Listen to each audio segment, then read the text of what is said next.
Wow, is very nice.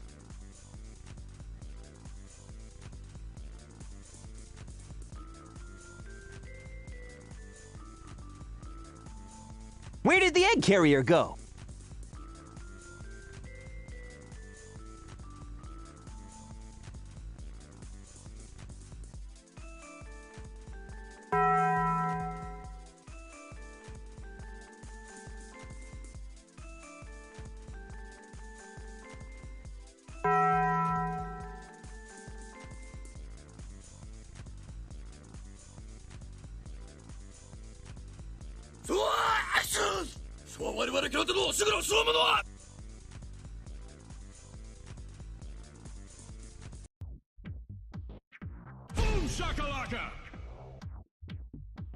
Hello. Hi. It's me again. Welcome to the stream! I need to put more dumb sounds on this thing. How's it going, everybody? Welcome to the stream. It's me again. It's Viv. Hello. Hi. I run the show. I put the stream on the Twitch and on the YouTube, and then people come to watch the stream on the Twitch and on the YouTube. Whoa. How are we doing today, folks? How are we doing today? How are we doing today? I hope it's good. We're starting up we're doing more Ace Attorney. We're also starting up Monster Hunter Rise today because I love this game and I'm kind of like been thinking about it more. I played Dauntless I think a day or two ago, and like, God, that was fun. So I'm gonna play some Monster Hunter because Monster Hunter a good game. Monster Hunter Rise a very good game. Very, very good game, I think. Hella. Gotta keep it there in case I put up a new point reward and surprise everybody, including myself. 1 second though, I gotta do some shit. But if you like this stream, don't forget to stick around and hang out. Could use a little bit of financial support because I'm trying to afford a couple of things, you know, like food and shit. Hey, listen, don't worry about it. It's rough out here, I understand. Let's get started. Let me open up Ace Attorney, and let me just fix this too. Because it's not 11 anymore, it is now 9. Not a lot of subs coming in all the time, but I understand. It's fucked up. It's fucked up right now. Oh, let me stop this too. Ugh. You know what? Yeah, me too, honestly. I want to peak at 69K with $420 at the end of it. That's what I want to be. I want to be that financially stable.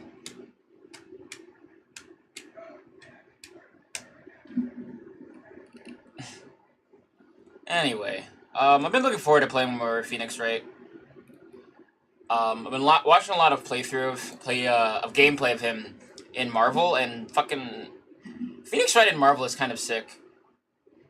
I know people are upset, like, oh, people wanted Mega Man and all this other shit, but like, Phoenix Wright in Marvel is a really fun pick.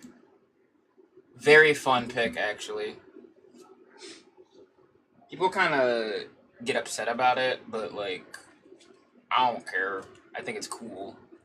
We need more goofy characters like Phoenix in fighting games, because everybody's too serious. You got like, you know, main protagonist. Yeah, honestly, yeah. People who just want to see more Mega Man, and like, I get it, but like, come on. Come on. Come on. The last time you're ever gonna see fucking Beautiful Joe, you're complaining about, oh, but Mega Man, though. Mega Man. Like, I get it. I understand, but also, come on, dude. Come on. You gotta accept the fact that, like, you need more fun characters like this in fighting games, period. Okay, where did I leave off at? Right. Any more evidence about the head bandage? January 7th, Vitamin Square. There he is! Old CD's back feeding the pit. Old CD's back feeding the pigeons again. There! Take this! And this! And get out of my park! I believe Mega Man has now joined the sort of weirdo dead graveyard with Captain Commando and Sansan. Sansan should also come back. But Mega Man isn't dead. He had a game in, like, what, 4 years ago? That's more current than a lot of other Capcom properties that are never going to come back. Looks in the direction of X. But, like, you know, they're at the very least good fighting game fodder. Suffice to say. Yeah, and that's more than some other games can say, you know? Like, sure, it's a big amount of time, but some people don't get, like...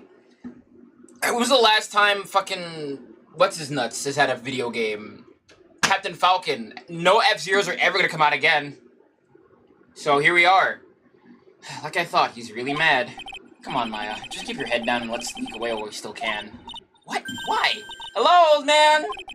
What are you doing, Maya? Huh? Hey, he just turned his back on us. I'm not surprised. Better really hurt his pride in court this morning. Yeah, I mean... It's not even really the DMC company anymore. Like... Resident Evil and Monster Hunter have gotten more games than, like, DMC in the, like, recently than, like, they've gotten in years. Hey, Mr. Kudo. Pigeon. Look, we really need to talk to you, alright? Out with the demons! In with the good fortune! Ow! Ow! Ow! Seeds, shell splinters. Painful. I always knew you were a demon, Maya. I guess we're getting more streets recently, but, like, you know. Sorry about what happened in court earlier today. You're gonna be talking about me behind my back now. The dirty old man who was so busy looking at the serving girl's backside that he can't remember her face. A filthy, depraved animal. Not at all. Are you listening to me, boy? I don't care what you say. I saw that waitress put it in. She put in some white powder into the young lady Chavachino. Yeah, but, that's not Maggie. That is very clearly not Maggie. Like, her hair is too straight. We hear you. Another thing, the young layabout was wearing an earpiece on the same side of the lens of one of his broken spectacles. We're really sorry. So I made a little mistake about the base. So what? I know what I saw. I tell ya! Okay, take it easy, please, Mr. Kudo. Don't tell me to take it easy, you spectator brat. Take this! You said you were a craftsman, right? The modern world casts us honest craftsmen like me aside in droves. Surely it's not that. I came from a long line of craftsmen. Right back to the line of time of the shoguns. You hear me? I didn't become an embroiderer, I was born one. Actually, I'm kind of in the same situation myself.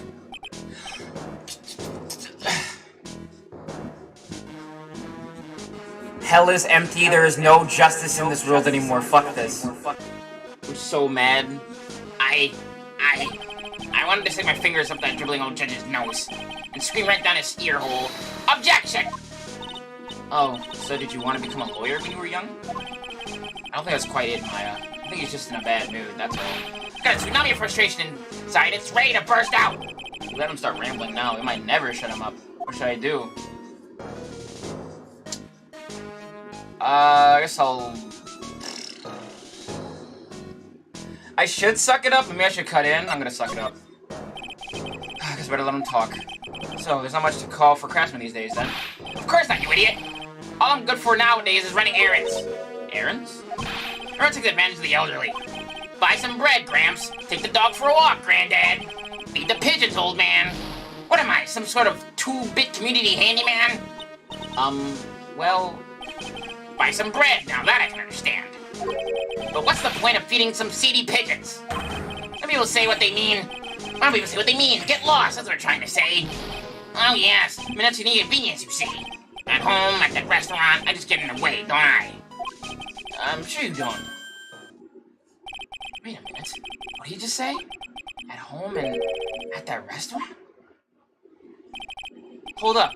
That restaurant? Are you talking about Che Bien? Did you get asked to run an errand there, too? Yes, I did. The very day that young brat was poisoned. What? Alright. The plot chickens. So on the daily incident, what were you asked to do? Glad you asked, boy. I'll tell you what I was asked to do. All of a sudden, a young lad slumped over the table, and the serving girl collapsed, and I broke that vase. It all happened so fast, it was a bit of a daze, you see. And then the owner shouted over to me. Excusez-moi, you, call the police. Call them yourself, I should have said back, but didn't think of it at the time. Hey, what's poppin'? So, did you end up calling the police? Like I said, I was in a bit of a daze. Did you call them on your cell phone? Gah, really gotta have one of those newfangled thingamajigs. Absolutely obsessed with that statement, considering this takes place in 2018. Obsessed. Anyway, I went out looking for a payphone, of course. You went looking for one? I couldn't find one right away, you know. Wandered around for 5 minutes or so. 5 minutes? So for 5 minutes after the incident happened, yes, sirree, the owner was a champion on his own. Why don't you mention this in court this morning? Well, I would have if you'd give me the chance. But you all bullied me out of the courtroom. And here's the kudos. You learned your kudos for today. Okay, if one of the kids got something to stay. Something else. Bailiff. Literally every time I see the judge bang his gavel, I just think, it's not my fault. You're the ones to blame. You could have at least told us before we got to court. Is it really that important that Mr. Kudo was the one who called the police? What's important is the kind of time before the police arrived. The victim was dead, and Maggie was unconscious. Which leaves that woman. Ugh. Come on, this sucks, actually. I don't like this bit. This bit is lame.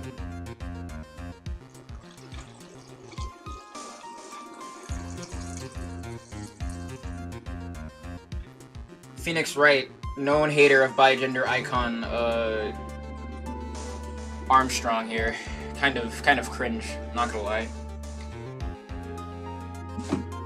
Just to use that woman, I mean that man alone in the restaurant. Ugh, just fucking...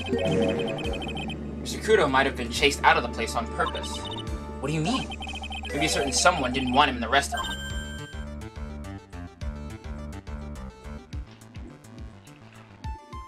Ah!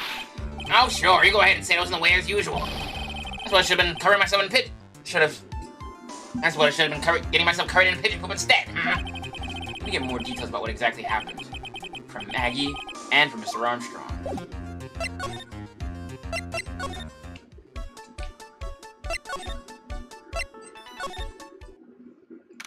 January 7th, Très Bien Kitchen. Looks like Mr. Armstrong's out again. The place is open for business. You can't open a restaurant without a chef. Hey, it's not my fault, Nick. Don't take it out on me. Only a couple of minutes after the incident happened, Mr. Kudo left the scene, leaving Mr. Armstrong alone. This is when we need to talk to him the most. Maybe he's trying to avoid us on purpose? I mean, it was always a thing, it just, you know, it was used as the butt of a joke more than anything. January 7th, Detention Center, Visitor's Room. Oh, Mr. Wright! Hello, Maggie. Did they finish questioning you? Wasn't it just unbelievable in court today, sir? I'm gonna stay up all night and blog about everything that happened. Wow, I can believe that she'd be on Tumblr. Definitely.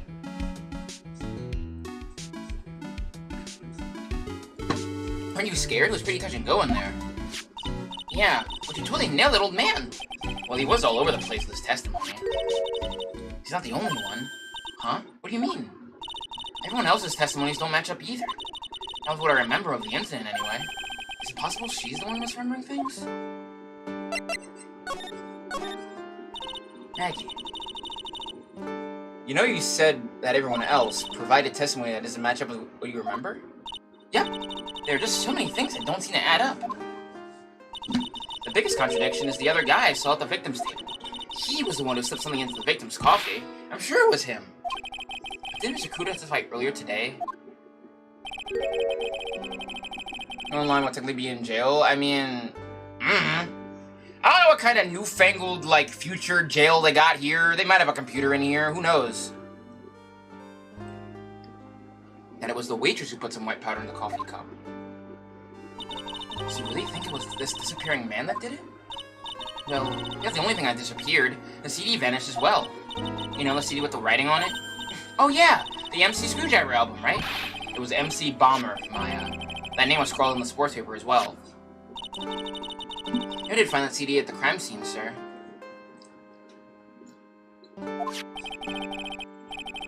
Or the victim's medication. That's gone missing, too. Ouch, my head. This is getting way too complicated for me. You said you passed out when the victim, Glenn collapsed, right? Yes. It's so embarrassing. I mean, I used to be a cop. When I came to, the restaurant was buzzing with police. And before I knew what was going on, they arrested me, sir. Between the time the victim collapsed and the time the police arrived on the scene, you have no idea what went on Très Bien. No idea at all. Why? Is it important, Mr. Wright? Japanifornia? Yeah, it is true. San Francisco. The witness, the old man from the park, was pretty much chased out of the picture. Chased out of the picture? What do you mean? Old Cedar was inside the restaurant because he was told to go call the police. Exactly. And you, Maggie, were unconscious. That means Mr. Armstrong was alone in the restaurant for a brief period of time. No! You don't think Mr. Armstrong set me up, do you? Consider the facts. It's hard to imagine that Mr. Armstrong isn't involved in this at all. It's like the master biting the paw of the dog that it feeds. Are you sure about this, Mr. Wright? Well, the old man said as much when we spoke with him earlier. I don't know. The things that man says don't add up for some reason, sir. Maggie looks like she's trying to figure something out. Maybe we should ask Maggie exactly what she knows about old Cedar.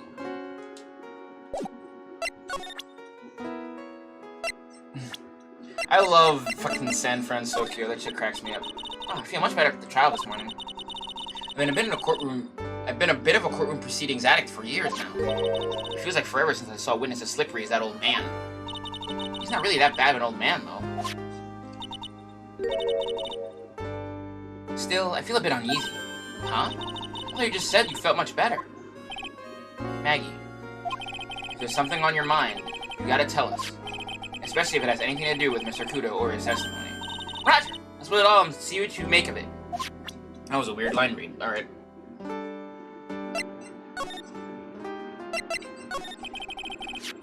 Anything about Mr. Kudo's testimony that stood out as odd to you? Actually, yes. The fact that he was even testifying to begin with isn't quite what? Well, when the coffee was to the victim's table, it's true there was another customer in the restaurant. Yeah, we know that already. It was Victor Kudo. But I can't really say it was an old man. Okay, then how about calling him a really old middle-aged man? A really old middle-aged man. No, age isn't the issue. The other customer was a woman. A woman? Are you sure, Maggie? Well, I'm not 100% sure, but I think so. So, what did this woman look like? She was sort of creepy, and she had kind of a cackling laugh. Creepy? Cackling? I don't get the feeling I've come across a woman like that recently.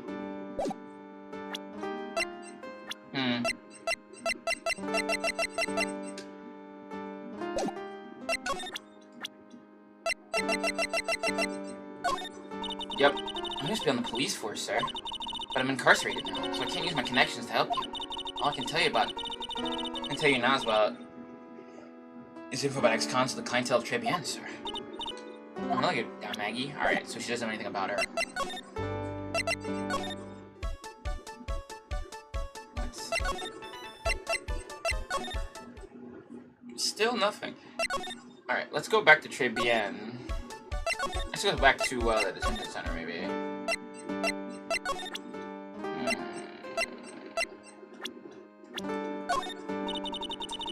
Okay. Don't let your spirits fall.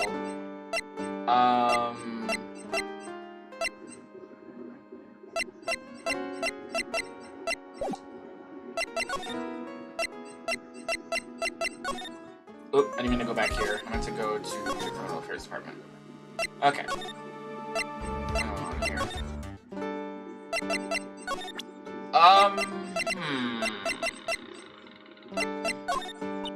Ah, so much. Okay.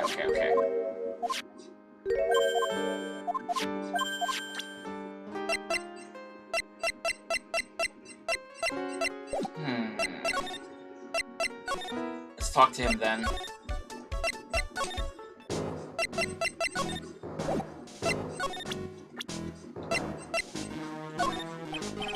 Would you mind taking a look at this? Excuse me. Let me get a million my grumbles on my chest and I'll take one quick look. Got earthquake of frustration inside, it's ready to rumble. On second thought, forget it. A million grumbles for one quick look doesn't sound like a good deal for me. Alright, so we know that, Violetta was inside the, place at the time.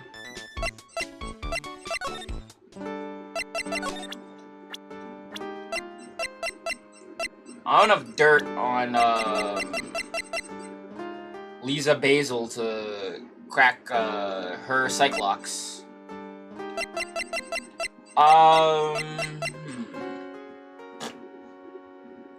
Thank you, I appreciate it.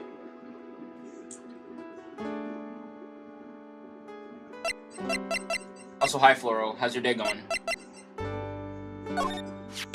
Holy smokes! That's him! Huh? That's your phony, Mr. Right? Just look at that ridiculous suntan! For the record, I'm not sunburned like an overdried tomato, so I don't know how...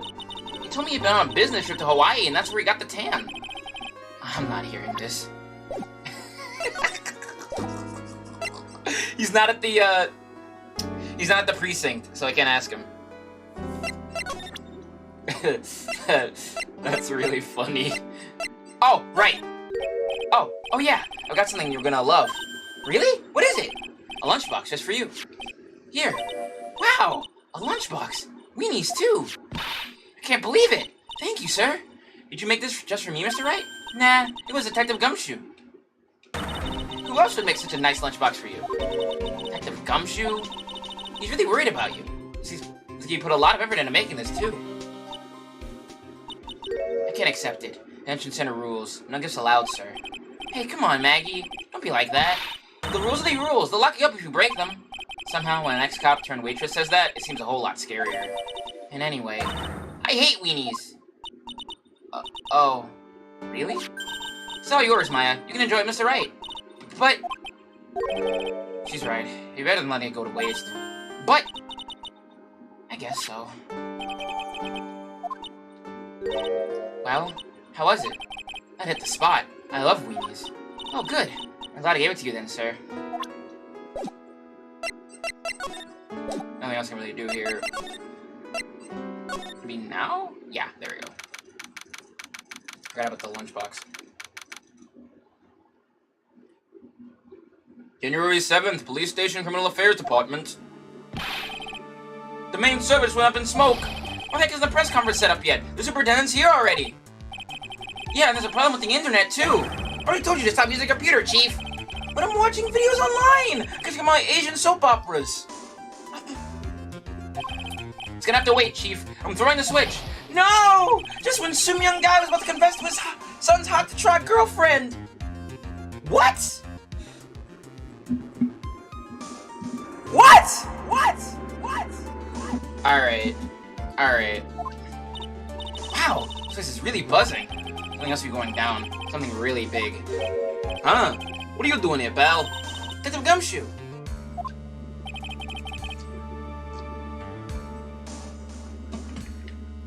You can't be here right now. Some young guy. Oh, God! I didn't even take that into account. Ah! Fuck this game. You'll be roped into the briefing if you stay. Huh? We got big problems. We got big problems here today. Why? What's going on? It's a virus. A virus. A virus? It's a virus in the precinct's computer system.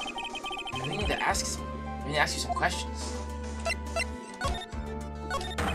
Okay, I'm only gonna say this once. Listen up. Yes. No matter how poor you get, never borrow money for a place like this. Yeah. Okay. If you got money trouble, just go on a diet of instant noodles and hang in there. I don't think about borrowing money, detective. You want information? Oh, is that all? Well, let's see. Tender lender is considered to be even fishier than the average illegal loan shark. And it seems that he ran into trouble just recently. Those guys have been pretty heavy-handed, calling in all their debts.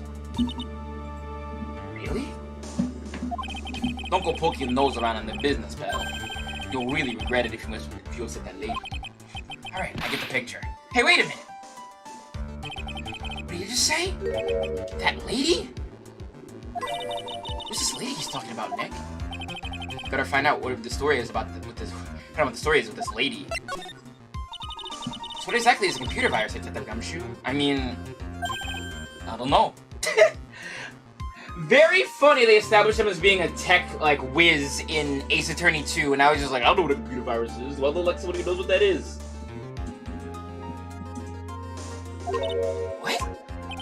Look, I just go with the flow, alright, pal? Here I thought detectives would be somewhat knowledgeable. Who's that face, pal? You think I know what a virus is? Well, Nick, do you? Computer virus? Sure. I mean, only in simple terms, of course. Really? Wow, you know everything, Professor Nick. Hi, everybody! Hi, Dr. Nick!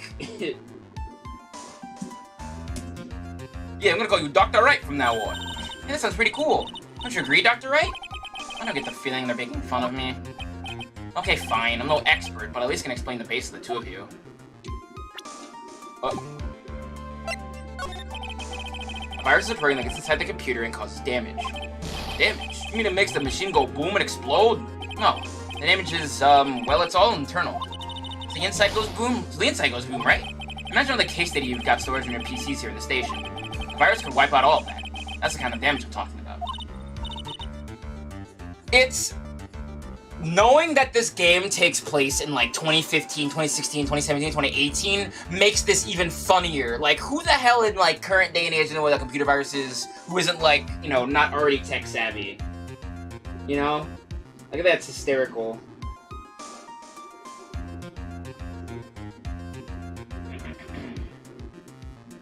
Sorry, I'm fucking trying to order ramen soup online. I know people call it like ramen soup. It's like that just feels redundant.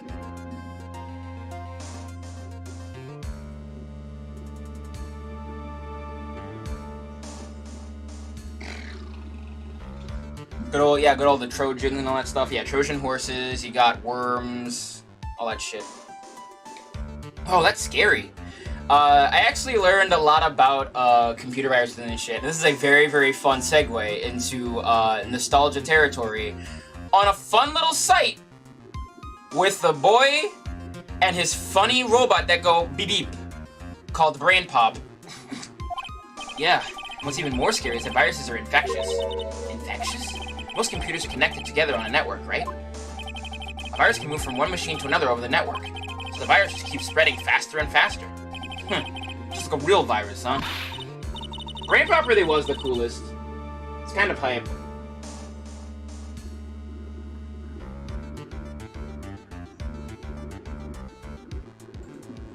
But Nick, why they don't want to make a program like that? Yeah, it takes ages to type in all that data. Why don't you want to just store it, pal? No, people don't affect their own machines. It's in the virus is someone else's. What? That's horrible! Oh, I get it. It's like you sneezing on Mr. Godot so he catches a cold. Right! Then he wouldn't be able to turn up in court because he'd be too sick. You really shouldn't do stuff like that, Nick. It's wrong. Who? What? Where? When and why did the conversation jump to talking about me? Anyway, that's what a computer virus is. A bad program that causes damage. And all the different viruses have names, right? I kind of feel like I've heard the name of a virus you caught somewhere before. The name of the virus, huh? I think I've heard of it before, too. I've ordered soup. Alright.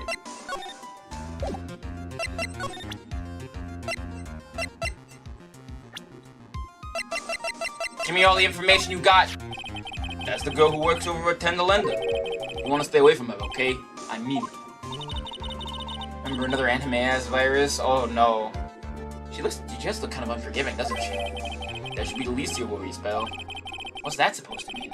What could be worse? Her name is Viola Cadaverini. Oh, I get it, because she kills people.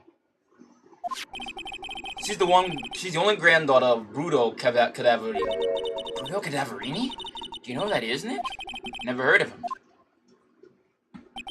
Bruto Cadaverini is the boss of the Cadaverini family. The Cadaverinis? That's one scary sounding name.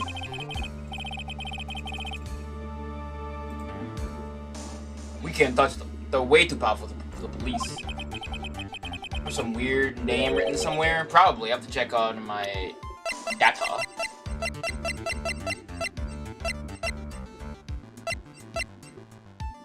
MC Bomber.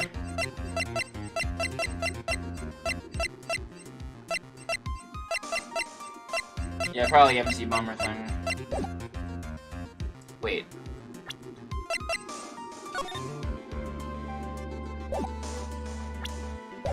You're thinking of taking them on, aren't you? No, I don't remember ever saying I was going to. I get some more info out of Gumshoe about this family.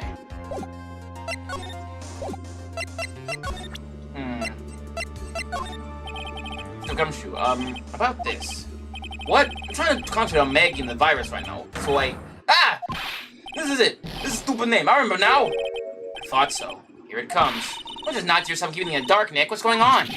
It's okay, Maya. I don't have to cry about it. The name's scribbled on that sports paper and written on that CD. That's the name of the virus. MC Bomber. What? Yeah, the virus has just infected every computer on the station, pal. It's MC Bomber. Can you give us any more details, please? I'm not sure I really want to get involved in this, but who are the Cadaverinis? Who are they? A scary bunch of people, that's who. You're a cop and you're scared? What's that about? Trust me, it doesn't matter if you're a kid or a cop. These guys are scary. They've got some serious clout in the criminal underworld. I wish I had clout in general. I'm chasing clout chasing, clout watching.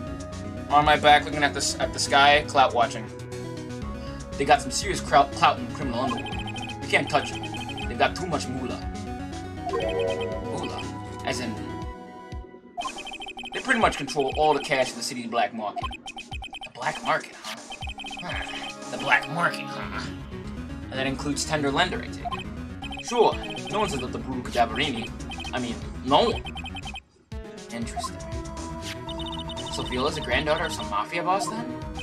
Yeah, and everyone knows how much Bruto loves his little girl.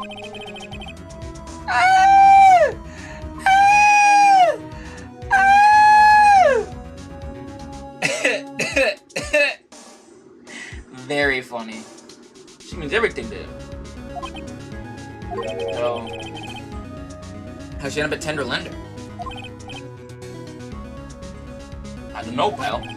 But I heard she and the boss of Tender Lender are pretty tight. Tight? That's what it said in the file I read related to Maggie's case. Like a pretty important clue.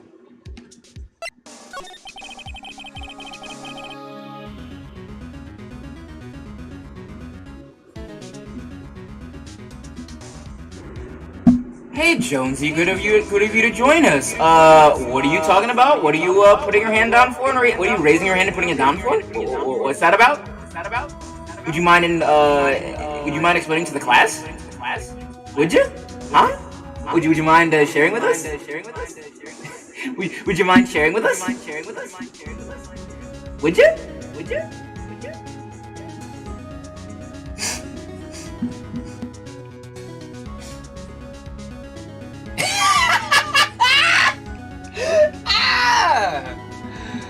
Holy shit.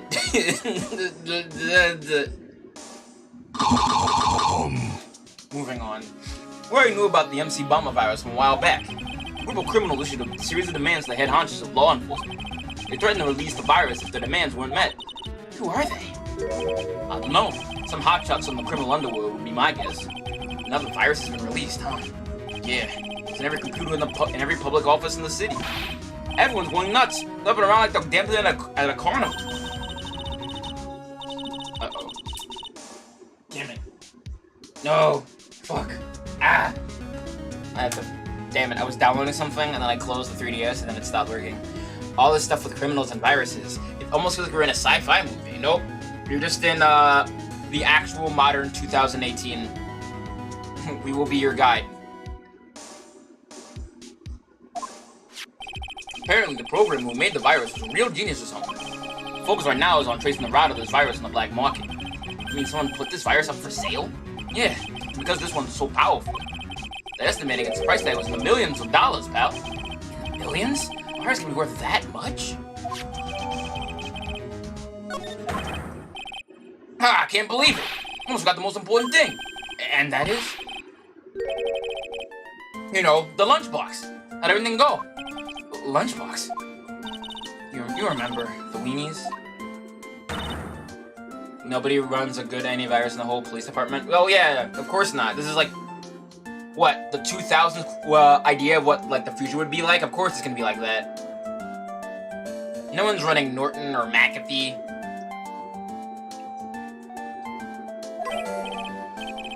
I hate weenies. Oh yeah, those weenies. So, how do weenies taste when they went down the edge?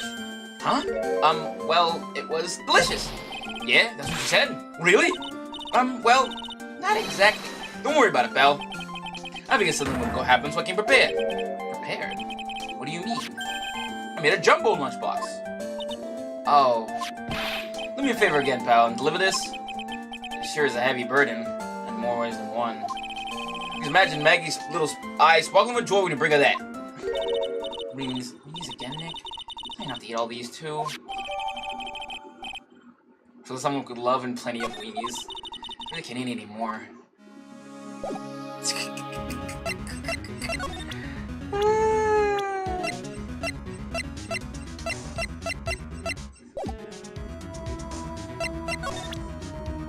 Oh, right. We never did find the contents of that bag. It was medicine for Mr. Elk's ruptured eardrum, right? Yeah, we found traces of it in his left ear canal. He must have used it while he was at Très Bien. We're sure of that much.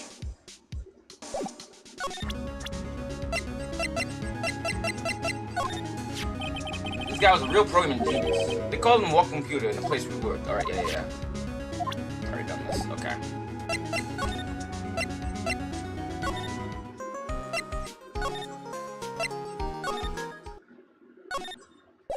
Oh, she's not here anymore. Check the kitchen. Nope. Well, I know what I gotta do. Well, ma'am, I think I have all that. I got all I need. Maybe.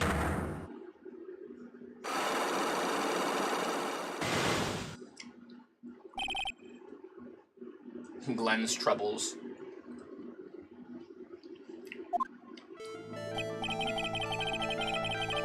I don't know what kind of trouble Mr. Elk was in. One of the fitters better than McAfee or Norton? Yeah. I'm sorry, sir. We don't deal with troubleshooting here. I just like to speak to someone in customer service. What's she talking about? Take a shot and see where it gets me. Miss Basil, let me ask you something. Mr. Elk's trouble suddenly me with this?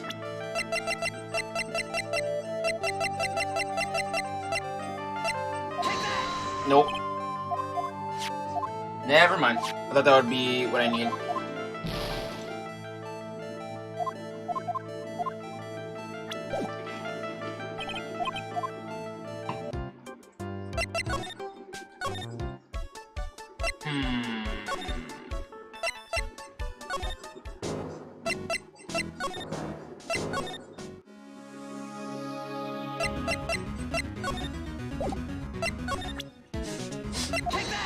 Everything for Miss Violetta here. I might not have. I'm gonna actually go back and see if I can pick those up. Yeah, that's the This Is Sparta character. I can't believe it's a double entendre of just being both a funny internet meme, a funny haha, and also just being about Devil May Cry. Like, fucking...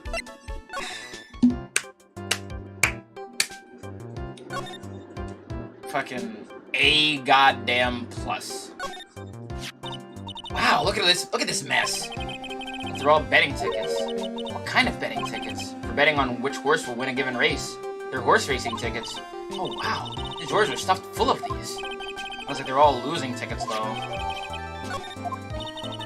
gambling tickets would get you, what, $1 down at the recycling center? I didn't know you were so hard up that you tried to prop it dead, Nick. I'm taking them as evidence, Maya.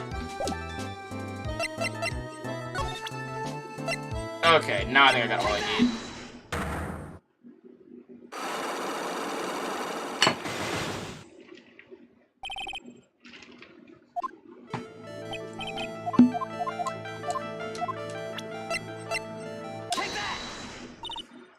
What is that? A bunch of horse racing tickets, all losing ones. With that many tickets, you get $1 at the recycling center. Very funny when someone says something and someone else echoes it immediately after. You people are very, very bad. Crushing on others' misfortunes is immoral.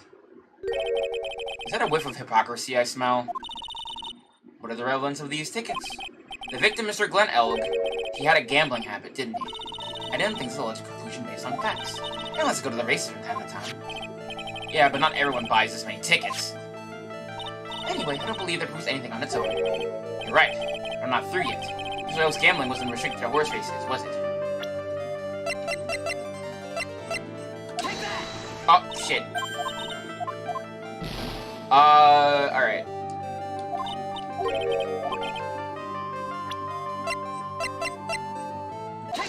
There we go. The lottery, horse racing. He bought a lot of tickets and lost a lot of times. That's gotta have hurt his wallet pretty bad, don't you think? Maybe bad enough to be the cause of some pretty serious trouble, perhaps. No! You are right. Glenn did have a gambling habit. You people must not follow his example, do you understand? Trust me, even if I wanted to, I don't exactly have the money to buy any. But if you win, there's no problem, is there? And Glenn had a winning ticket, didn't he? For $500 million? Yeah, but it's hard to imagine I could have been in trouble then. Isn't it? It's true that Mr. Elg won $500,000 in the end, but that was his first stroke of good luck. He was in deep trouble before that. Deep trouble? What do you mean? Mr. Elg's real problem was with someone or something more terrifying and ferocious. Take that! Mr. Elg went with someone on the day he was killed. He even made a note on his calendar about the meeting. Meet with the tiger. What was the relevance of that? Are you trying to suggest Glenn was meeting with him to discuss his debt? Yeah, that's what I'm thinking. But I've never heard anything about this tiger before. Maybe he's not even human. Maybe he really is a tiger. I'm no programmer, but does she really expect me to buy such messed up logic? In that case, I think it's time to introduce you to the tiger. Take that! Furio Tigre, aka the Tiger, is the boss of a loan office called Tender Lender. This is who Mr. Elg met with on the day of his murder. And the only thing that a loan shark would talk with him about would be his debt. No! Alright. It's true that Glenn had racked up quite a bit of debt from his gambling habit. About $100,000, I think. $100,000? Ouch. But I heard he won the lottery, so should have been in the clear. Shame Maggie couldn't get that bit of good luck. Okay. So the guy got lucky and won the lottery. But what if he hadn't won? What was his plan then? Well, this is easy to say, but he said he would use his talents to repay the money. His talents? He said he was talking about programming. What computer program is worth $100,000? Perhaps the good people should leave so I can get back to my work. I'm so close to cracking her. No comment. No comment. Well, this is it, isn't it? This is the virus that's infecting computers worldwide as we speak. MC Bomber. No! Ladies and gentlemen, we got him.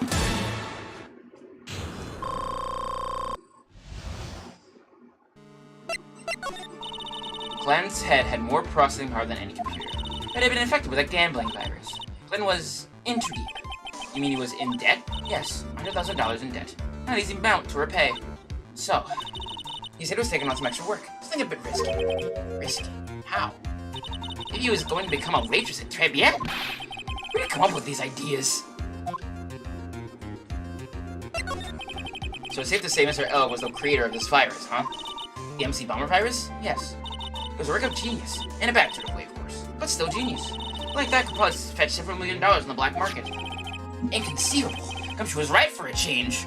Wow, they just kind of dogged this poor man, huh? I mean, he kind of has a coming being a cop and all, but like, you know. This date, December 3rd, that is marked on his calendar. That was his deadline for paying his debts.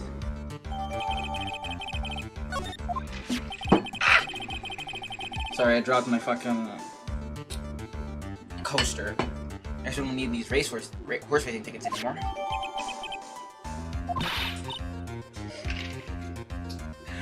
thrown back on the floor. I'd like Edge Rhythm Trade be an outfit.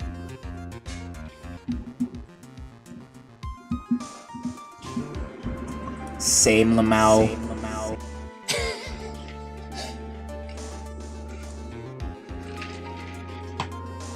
Use the trash can, Nick.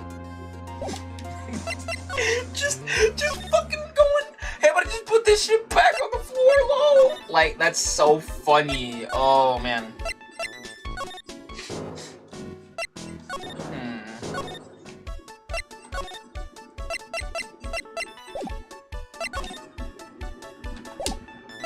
I think more men should wear slutty outfits, personally.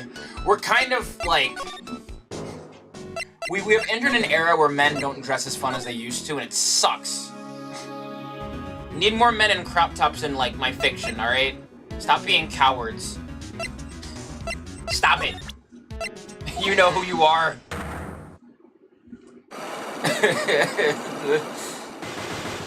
Phoenix is so funny. Like, he's so funny. I'm doing my part image. Godspeed, King. Also, hi, Rock. What's going on? You said a bandage around your head was from an operation. You also said you suffered a fatal injury to the head, correct? Yes. The operation was very difficult, apparently. Now, by fatal injury, you mean you were hurt very badly somehow, right? Yo, what's pop? Oh, have you been? Hello. The injury in question has something to do with this? No, I have no proof. Check my notice. What I do? What I do?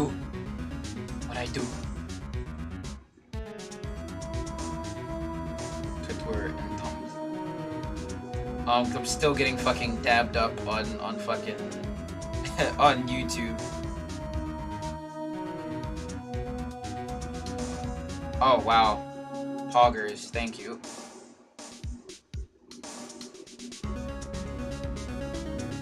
Who's kindest egg? Who that? Who you? Oh, okay. That's who that is.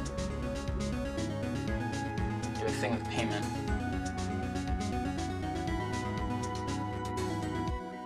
Let me see.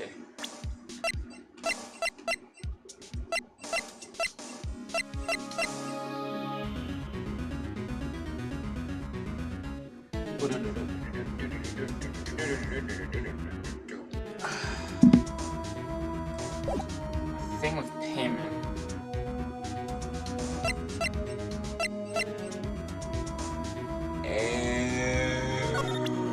I think it's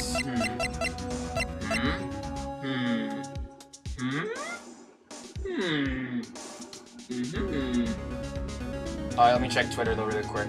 Sorry. I gotta do the shit.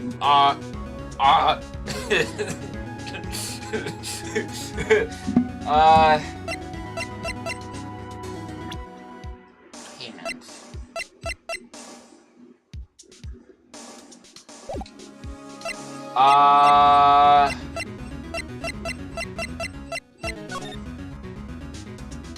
Okay. Let's see. The round doll thing is called a Dharma, I think. I think I'd read a book or two and be more cultured in case you're wondering. It really does. New pasta shaped the cadaverini. I really have to say, it's very funny for somebody who, like, dresses in, like, Japanese garb to go, I read a book about Dharma. I mean, it's not like, what I'm trying to say here, I don't think everybody would know about it, but I feel like somebody whose entire garb would be that would be a little bit more, like, annoying about it. I don't know, I'm misunderstanding what I'm trying to say. Don't worry about it. You mean you aren't making stuff up for a change? But you also didn't know that no matter what, he'll always right himself. Come on, Nick. Give him a good shove. Or if I feel like dying. Now this yellow thing.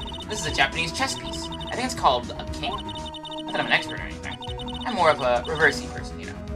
She likes go, confirmed. Assuming she knows what she's talking about. These aren't exactly your typical mobster wannabe items. They're not trophies, are they? I guess Phoenix never heard of the Yakuza. Hey! There's a piece of paper sticking out from under here. What is it? A repair bill? Looks like he did some repair work on his car. Does he even have one? 1,500 to repair a bumper and a light? That's insane! 15,000 to repair a bumper and a light. That's insane. The car's registered to the Cadaverinis? Huh? Is that even the Tiger's car? What's someone else's repair book in the Tiger's office? There we go. I think this is the evidence I needed.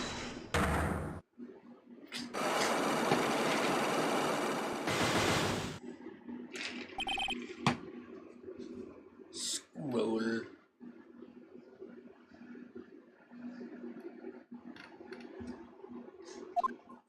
Alright, let's see.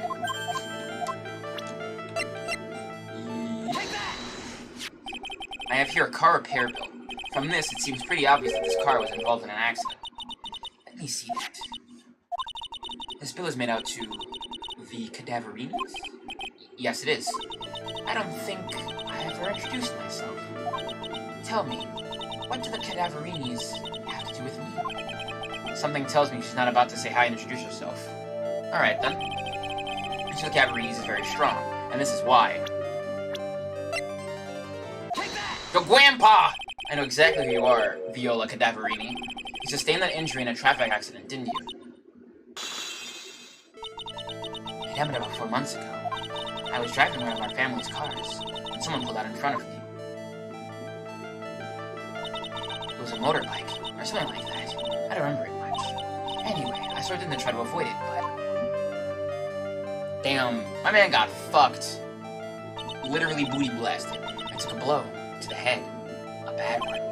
Yeah, I can imagine. So what happened to the person on the bike? I'm guessing they didn't get away with the injuring the Viola Cadaverini, right? I don't know what happened to them. They ran away. Or so I heard. Ran away. If they'd stayed, I'd have... is it possible? The person who committed the hit and run did. It was this man, wasn't it? He was the cause of your accident. It wasn't Don Tigre. I refuse to believe it. We collided. The motorbike and my car. But Don Tigre isn't injured at all. Is he? It was a tiger caused Viola to crash. I can feel it. Plus, one of her locks just broke. So she must suspect it was him, too. I'm sorry, Miss Cadaverini. But I have proof that the tiger was involved in a traffic accident on his bike.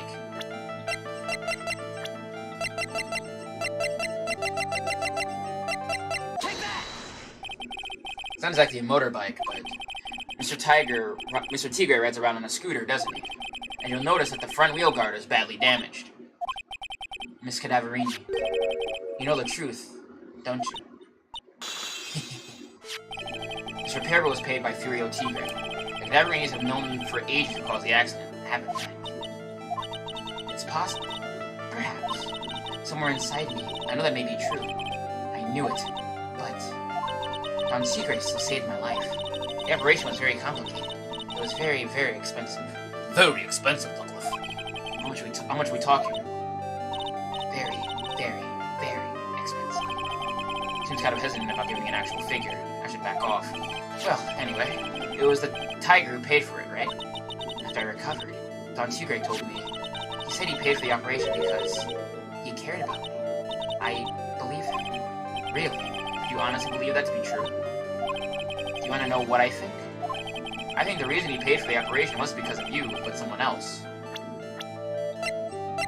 For your gramps! I shouldn't be saying this, but... Your grandfather, Brito Cadaverini, controls a lot of dubious cash, correct? And yours, beloved Pride and Joy. Yeah. It does, surprisingly. A lot of the... I wish they did more with, like, actually calling him, like, Dragon instead of Phoenix, but, like... I guess it works. Because you miss out on the joke about him being the tiger and the dragon. Because it's... I think it's Ryuhei? Naruhodo? Let me actually see. I have to remember what his actual Japanese name is. Yeah, I think it's Ryusei Naruhodo. So the Ryusei or Ryuhei?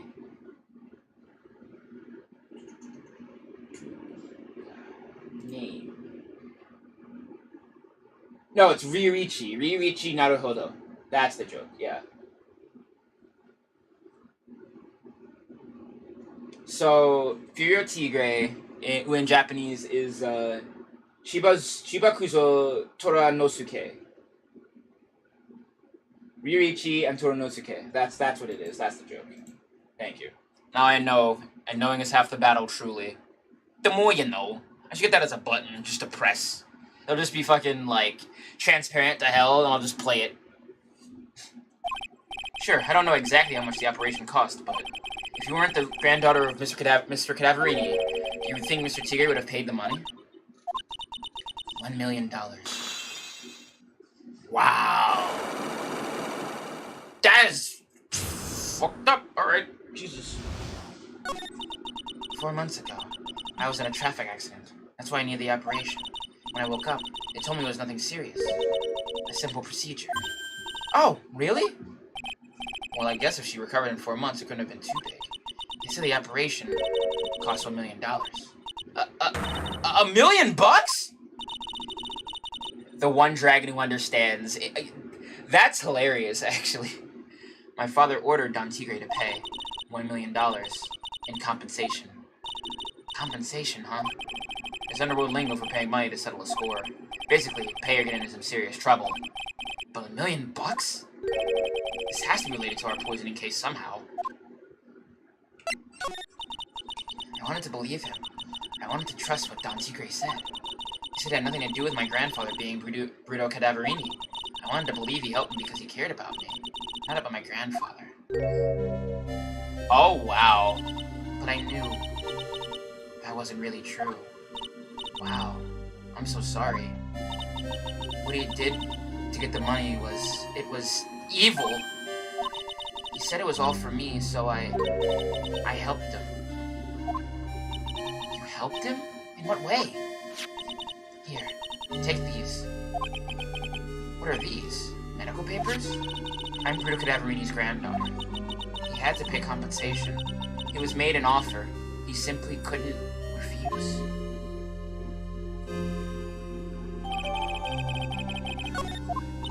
Wow, I feel so bad for Viola. It's inexcusable, huh? There are two things that I consider inexcusable. Poisoning and betrayal. Only a coward would hurt people using either of these tactics. Is everything alright, Nick? We should get going. Right after we finish our espresso. Yeah. I wanted to convince Viola of anything else, so I can get rid of this. Just throw it away! Who needs it? Who needs that garbage? Not us! I guess. January 7th. Très bien. Bonjour. I've been waiting for your return. Mr. Armstrong. Good timing. I was hoping to find you here. I'd like to ask you a few questions. Well, he hasn't got anything to say to you fellas. It's Xenophobe. Who you calling Xenopy? Xenopy. Alright, Xenopy, okay. Xenopy, yeah. I'm from under the table already, Maya. Okay, hand it over. What? You just want to play games with me? I don't recommend that. The medical papers, now! Uh-oh, I think he wants Viola Cadaverini's papers back. You mean this? The $1 million medical papers? Miss Cadaverini trusted you. That's why she said that she helped you. Forget about it! That girl's dumber than an eggplant. You just want to know what's sad? I'll tell you what's sad. And it ain't only her face. She thinks she's got power because she's Bruto's little girl. Now that's sad. I can't let you have these papers. Tomorrow in court, I'm going to expose what you did to get the $1 million you used to pay this off. Are you crazy or something?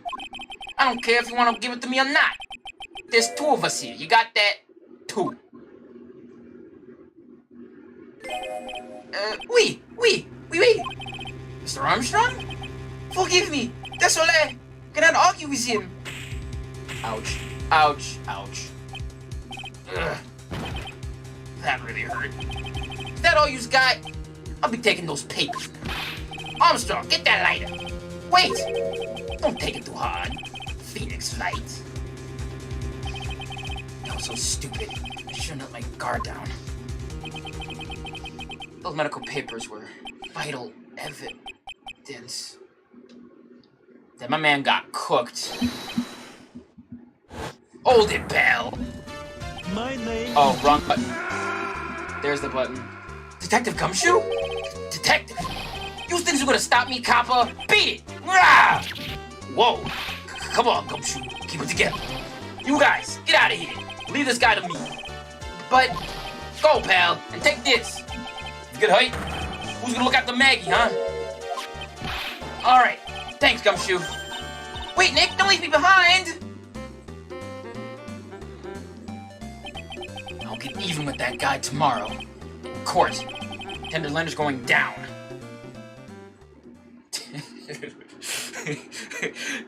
I'm sorry, but like I can't not laugh at I'll settle this in court. It sounds very similar to we'd vote right now if we could. It sounds really similar to that. Gumshoe was like the cat of Ace Attorney. Like, what does it even mean? Like I know what it means. What does it mean? January 8th, 9:46 a.m. District Court, defendant lobby number 1. Good morning, Mr. Wright. Good morning, Maggie. So, what do you think is gonna happen today, sir? Yesterday's session didn't go so well and ended on a giant mystery. That's true. Yeah, he didn't fortify. He's not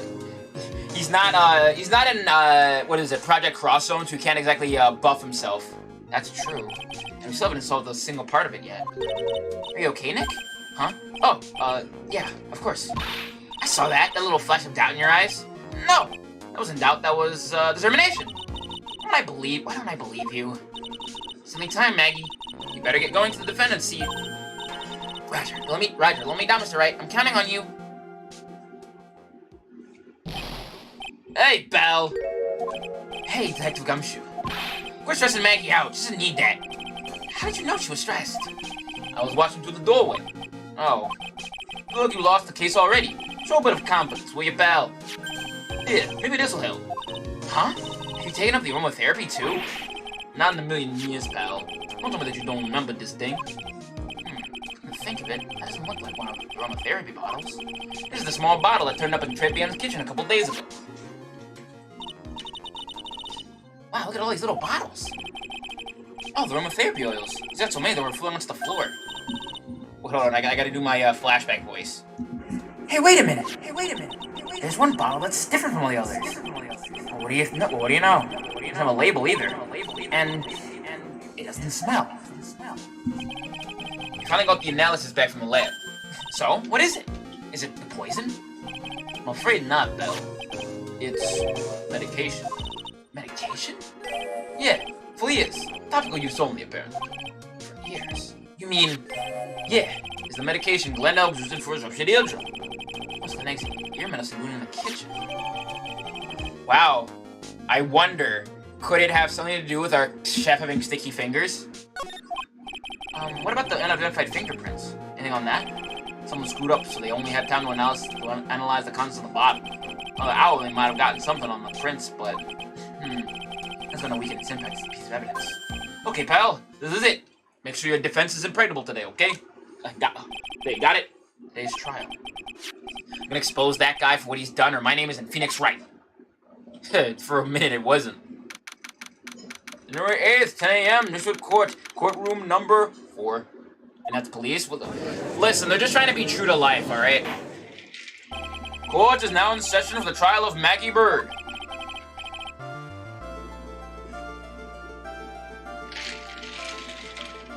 The defense is ready, Your Honor. Ready and waiting as always, Your Honor.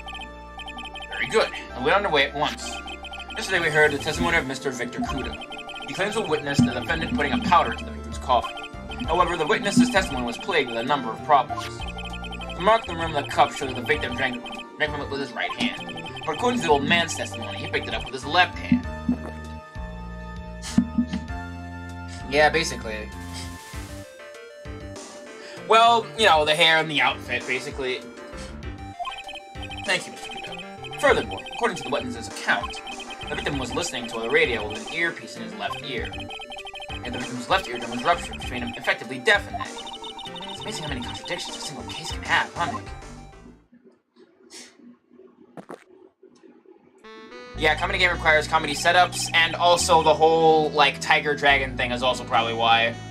It's a lot of different jokes all at once. Let me enlighten you, Your Honor. The world, you see, keeps turning, and we must turn with it. You've lost me already, Mr. Godot. Don't worry, Your Honor. I have more and more fake deep platitudes for you. Don't let the mysteries of yesterday mystify you today. I have to say, I don't know if this dude's even trying to be a prosecutor. I know it's for probably what I imagine the game is going to lead up to, but like, why even be a prosecutor? Just go and be a beatnik at a cafe, you dickhead.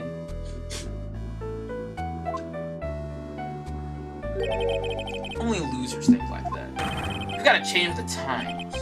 That's one of my rules. Are you implying that you've resolved these contradictions? Really answer these riddles? The old guy wasn't just throwing seed in here. He was throwing us off the scent. And today I'll prove it. Yeah, sure, Godot. You've done such a stellar job before. Very well, let the first witness take the stand. There you are.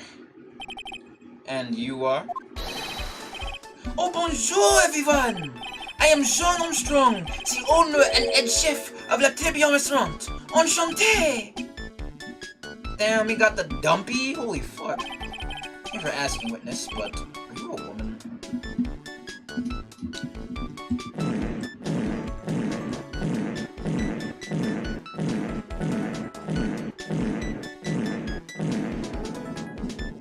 Yes. Yes. Yes. What is your query? What is your quandary? What is your problem? I didn't write this game. I've never played this game before. I am suffering alongside you.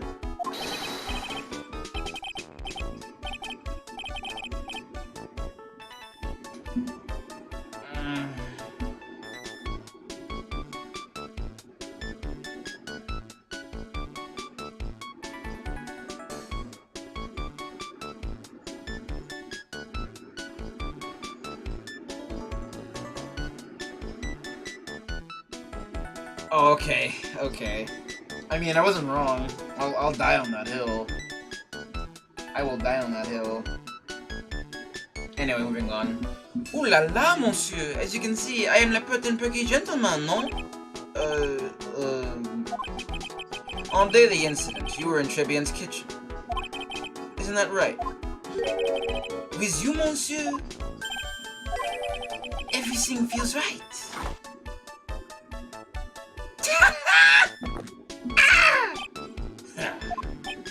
Well, he's totally unfazed. Doesn't anything intimidate this guy? Very well, just money please, witness.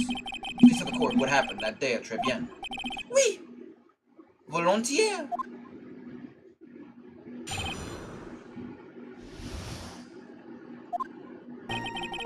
When it all happened, there were just 2 customers in my restaurant. I remember I was experimenting with some new art decos that day.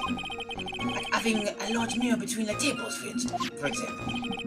Oui, perhaps that is what the old man was looking at. La cup, la earpiece, and la glasses. He would have seen everything in reverse, no? Damn, you really would have. Good one. A mirror? Oui, un grand mirror. La most enormous grand mirror. Like, I'm not wrong. Suddenly, the mystery disappears. Like I said, the world keeps turning, so roll with it. That would explain the coffee cup and the earpiece conundrum. The mirror would have made everything appear back to front. What the heck? It's way too early in the morning for this to be happening to me. Now then, Mr. Rice, you may begin your examination.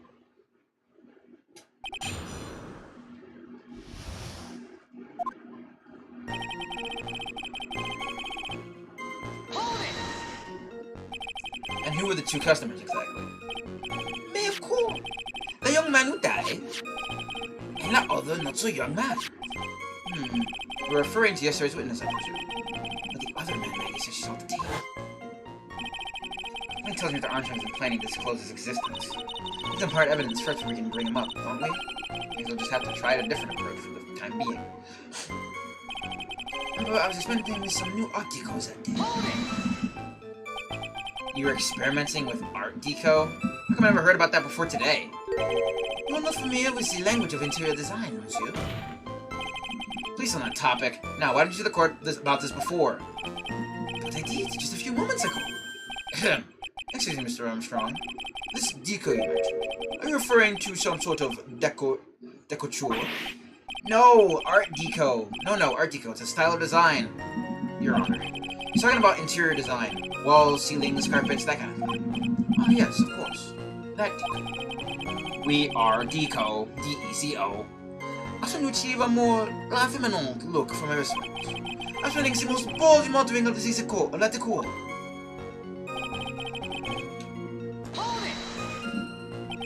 How big a mirror are we talking about here? Oh, something about 4 meters wide and, about 2 meters high. Let's see, if 1 meter is about 1 yard, holy glass in a frame, that's huge. I didn't even start on the ceiling eventually. The ceiling? Was it around the ceiling? I don't remember. No, I decided not to go through with it in the end. What should I do? Ask him more about the mirror or not? Bluff it. If you really had such a large mirror in the restaurant, someone would have noticed it. But there's nothing about a mirror in Mr. Kudo or Maggie Bird's testimonies. But... Objection! You didn't ask, Trent. You only have yourself to blame for such sloppy work. What? A mirror was delivered to Tribune the day before the incident. Really? As Mr. Armstrong testified, he was carrying out some design changes. And it turned out, he didn't actually use the mirror in the end. This doesn't add up. Even if a mirror was delivered to Tribune, it doesn't prove that it was in the restaurant on the day of the crime. Ha! You want to doubt someone, Trent? Look in the mirror. I'm sure the person looking back at you would be dubious enough. Someone this yesterday had seen the victim reflected in a mirror.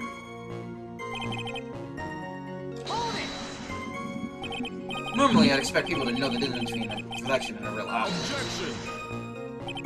Normally? How does normality come into this? That's lame, Trey. Even for you. Huh? Are you trying to say that if something isn't normal, it isn't possible? Is that it? Like, it feels like when Godot speaks, it's like I'm looking into, like, social media where you make a statement and then someone is just, like, makes a whole ass other, like, assumption just based on nothing. Like, I didn't even say they just making a whole new statement here, bud. Where's the porky-headed lawyer and the top-knot chick over there? An ungodly cool guy with a mask over here. Well, Trey? Ungodly cool? Like, bro... Don't flatter yourself, fucker. He's right.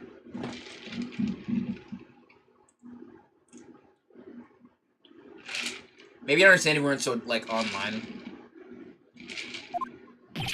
Ah! Not the hair! I do not have a top knot! Skidoo is correct. Wow. Once again, Boss Boomer coming in clutch. Let's go.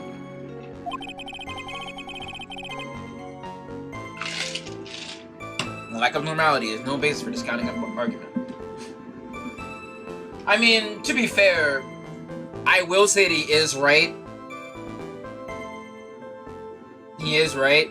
I will say that, because, like, Maya does just shapeshift to everybody else's viewpoint, just in the courtroom, and nobody goes, like, dude, what? Yo, logic is one in the day.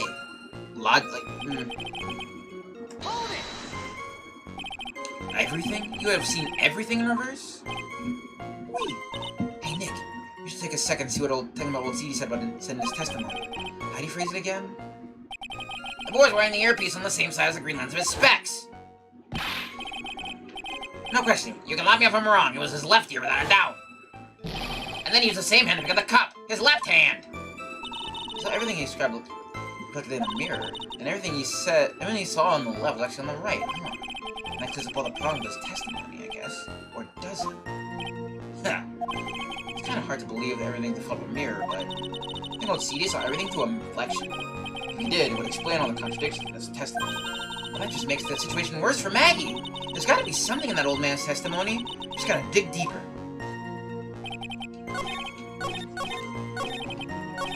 Oh, fuck. I mashed too hard. 1, 2, 3, 4, 5. Ah, never mind. I thought this would be it, but it's not. Okay.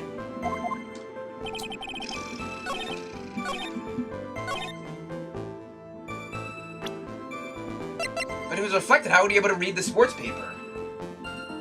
That's my line of logic.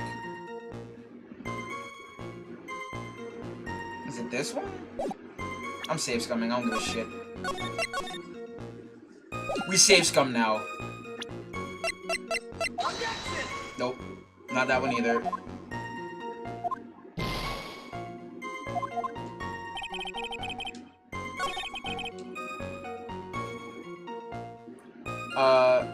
Let's see.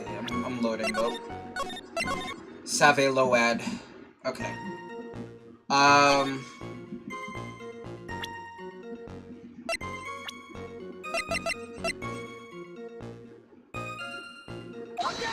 There we go, yeah. You're right. The coffee cup, the earpiece, and the HMD. Let's think back over Mr. Kudo's testimony for a second, shall we? I'll do my flashback voice. I forgot to do it last time. The boys wearing the earpiece on the same size and green lens of his specs. No question, you can lock me up if I'm wrong. It was in the left ear without a doubt. So, to summarize, you were told both the HMD and the earpiece from the victim's left side. Now, Mr. Kudo saw that as a reflection in a mirror. It means both the HMD and the earpiece were actually on his victim's right side. Exactement? You see, monsieur, now that you think about it, it's not so hard, no? Unfortunately, that's where you run into a monumental contradiction with the facts. If Mr. Kudo really did see everything in a mirror, why is the HMD is on the wrong side of his head? Order! Order! Mr. Wright is correct. If the witness genuinely observed the victim reflected in a mirror, then we would expect the victim's eyepiece to have been over his right eye. Objection! How bitter. Trike, you should have a taste of this bitterness. It'll calm you down in no time. Are we talking about your coffee, or something completely different? You don't understand the way the witness thinks. How he thinks? Remember this, I presume? I broke the vase. Sorry, apology Mr. Kudo's sworn testimony? Exactly. The old man has one very grievous habit, other than throwing seeds. The more of an impression something makes, the more muddled his mind makes it. And what's the most striking thing about Mr. Elg? Clearly, it's the victim's eyepiece, and that's my point. The old man strikes again. Dr. D made a big impression on the old man.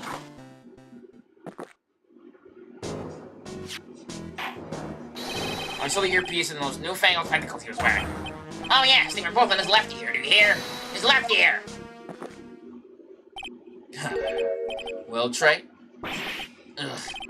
That's the worst but best impression of Kudo ever. I really thought he was an old CD for a minute there. That was good. Enough.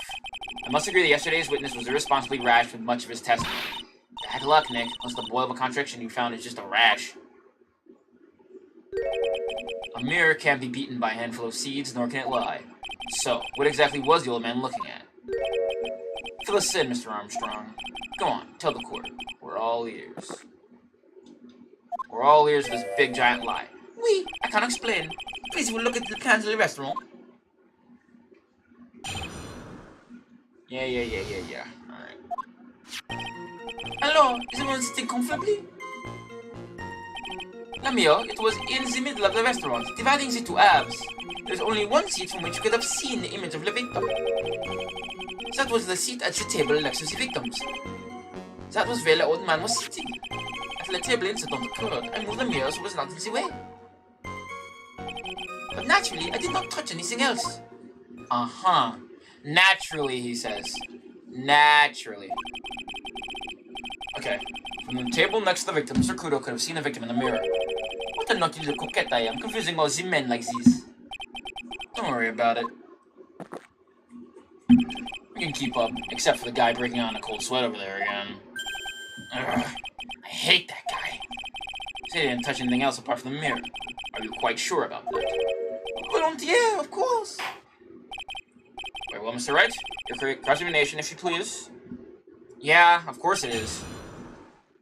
It's also a terrible way to lie in front of an entire court. Oh yeah, then what's... Damn it! I'm wrong again. Alright.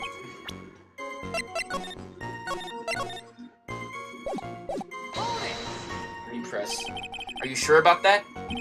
But there's nothing except the mirror. Mr. Wright, is there something the witness has said that doesn't match the crime scene? Yeah, there is. I just can't put my finger on it, but exactly. Huh. Does that remember a case of heartburn, Wright? Oh, I have just a thing for that. My oil with golden myrrh and frankenstones. Add a few drops to your coffee, and voila! Enjoy. Focus, Phoenix. Breathe, and ignore those two and just find some evidence. It's pretty strange, though, isn't it? I mean, nobody else mentioned anything about a really large mirror. I think someone would have... Maggie didn't, and now they don't see. The only logical explanation is that there was no mirror inside Très Bien that day. Très Bien. Just gotta prove it, somehow.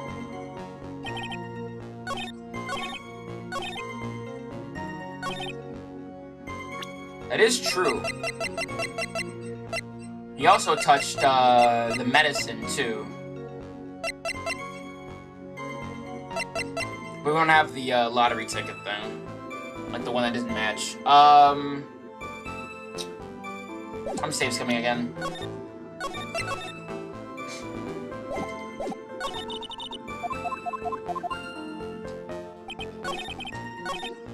me just press and everything.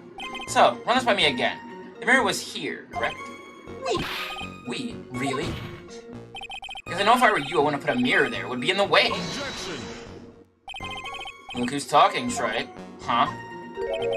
You're obstructing my view, among other things. But, this is my seat in the courtroom. Tripian's charms that it gives you an impression that you're the only customer. Temporarily placing a mirror in that spot would hardly be in the way. Unlike you, Trite. I tell you, monsieur, the mirror was there and submitted at that restaurant.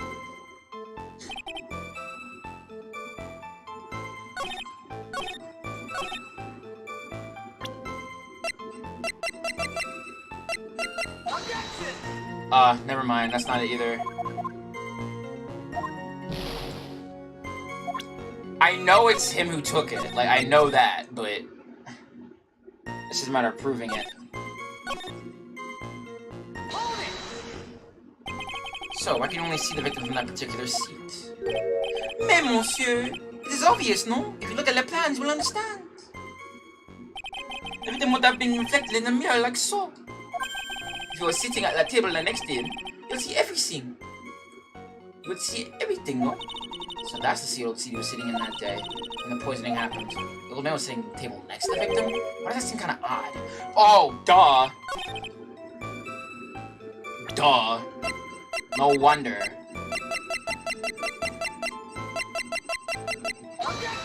Never mind. I'm pretty sure it's this thing.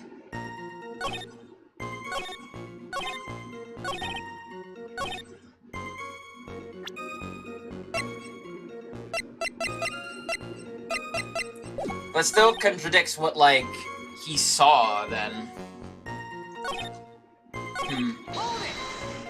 Alright. Let me see.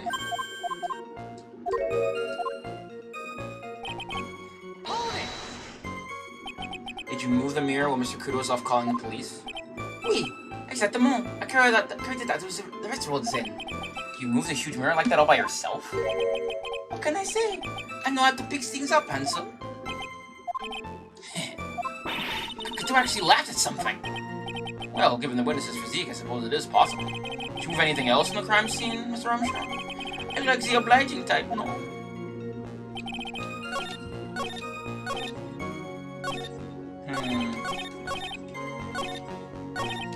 I know he touched the bottle of medicine. He took it with him into the kitchen, but I can't prove it yet, and that's the hardest part.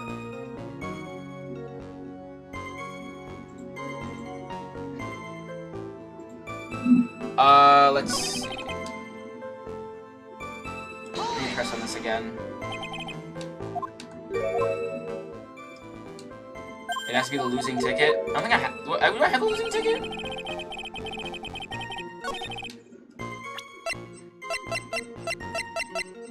I don't have a losing ticket. All I have is this winning ticket from the victim. So I don't have that. So that's out of the question. it's gotta be this, but I tried it, it didn't work.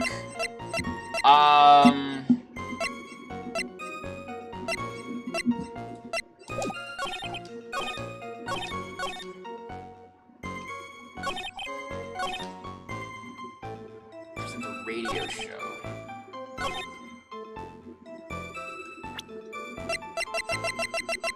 I can try.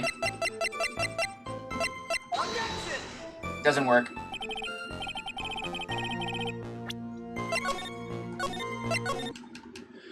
Okay,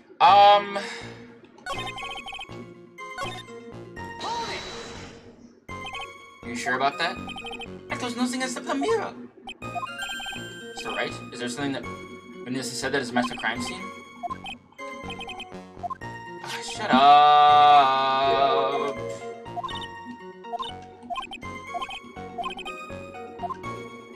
No problem, no problem. I know you're working. The mirror. There's one seat.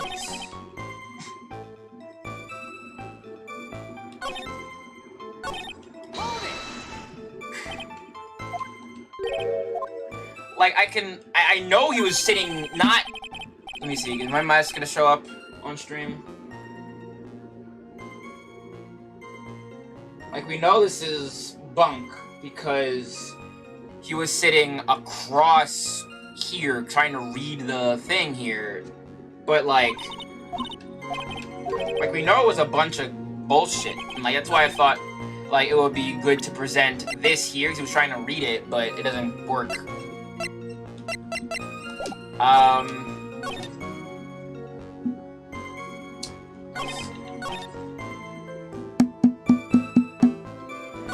Like, that's logical, right? Because clearly we know that the mirror that was delivered wasn't that mirror he's talking about, because it doesn't exist. It was the mirror that's in the back room. In the kitchen, rather.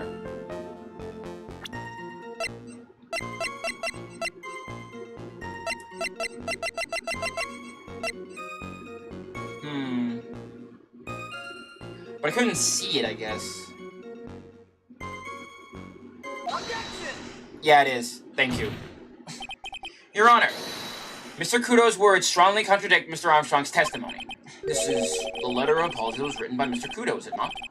I realize it looks useless, Your Honor, but this is still testimony.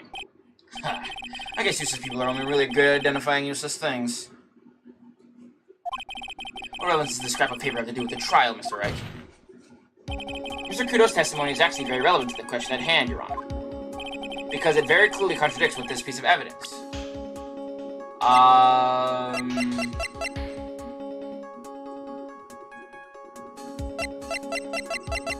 The floor plans, right?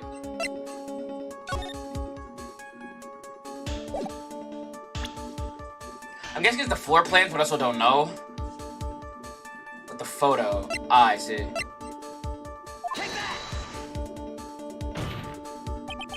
This piece of evidence contradicts the testimony we've heard, Your Honor. A crime photo? Yes, this photo clearly shows something that theoretically should not exist. What do you mean by that, Mr. Wright? Should not exist? Huh. No, you're describing yourself, Trey. Why are you so mean? Fuck you, bro.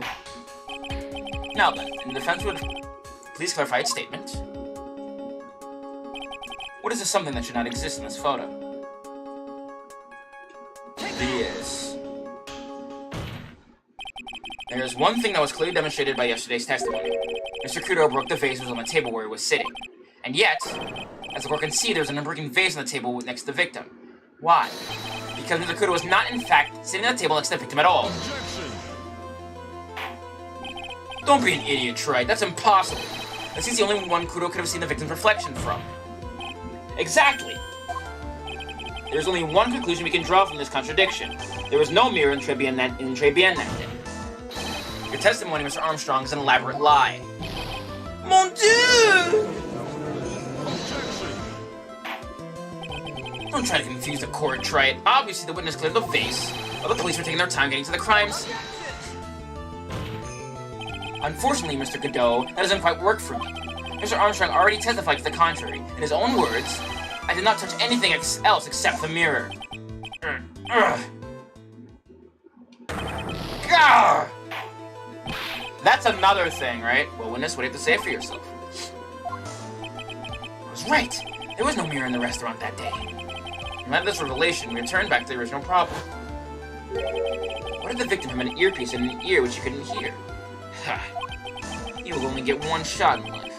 There's no turning back. If you want to claim that if the mirror wasn't there, trite, then this problem is all yours. How do you explain what the old man saw? If you can answer this, I'll be that much closer to the truth. I can feel it.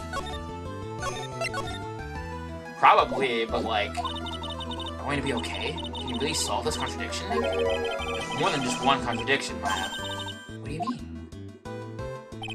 Remember what Maggie told us?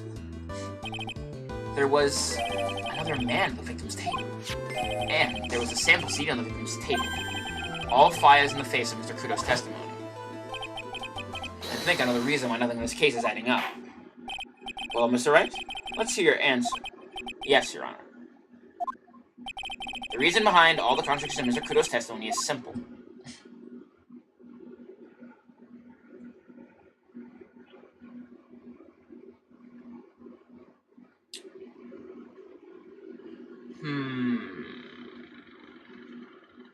Mr. Kudo made a mistake, the other can make a mistake, and the victim was a phony.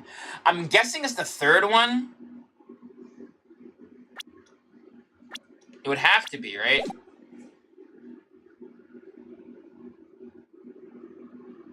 It would have to be that one. Yeah, it would have to be.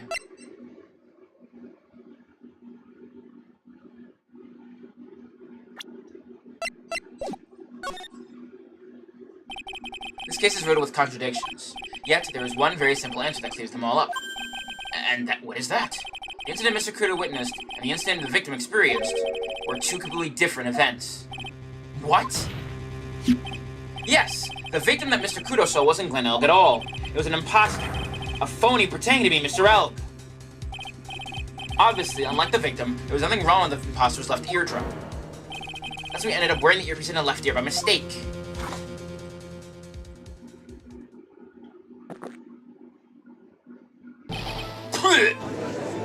I love that he does the stupid cocky head shake and still spits out his coffee. What a stooge. Order! Order in the court! Settle down or clear the courtroom. Quiet, Gramps! Why don't you clear out of here, huh? What did you say? Trite. Are you saying that what Mr. Kudo saw was a setup? Yes. Someone pretended to be Glenn Elg and acted up the whole coffee poison. All for the express purpose of creating a witness out of one Mr. Victor Kudo. Get real, Trite! Why would anyone want to do that? Isn't it obvious? The thing Mr. Kudo was most insistent about in his testimony was... A servant girl brought him a Jawachino and put something in it. That's a servant girl right there in the defendant's chair. I'm wow. Oh, word? Oh my god. It's so hard to believe, but... There was one and only one reason to show Mr. Kudo this fake poisoning. To show Maggie Bird in the act of poisoning the coffee. Are you insinuating that the waitress in the old man's store was a fake as well? It's true that there were no other customers in the restaurant at the time, but... It's also true that the chef was there. He would notice what was happening. That's right. Well, witness. If the restaurant really was deceiving such theatrics, you would have known about it. You would have known about it, correct? Oh la la, this is most difficult for me. No, it's quite simple. All you do is testify. You are under oath, after all. Was there, in fact, a phony at Très Bien that day? The defense demands Mr. Armstrong tell the whole truth about what happened. The defense's request for additional testimony is accepted. You will accurately explain in detail the events in the restaurant that day. Oui.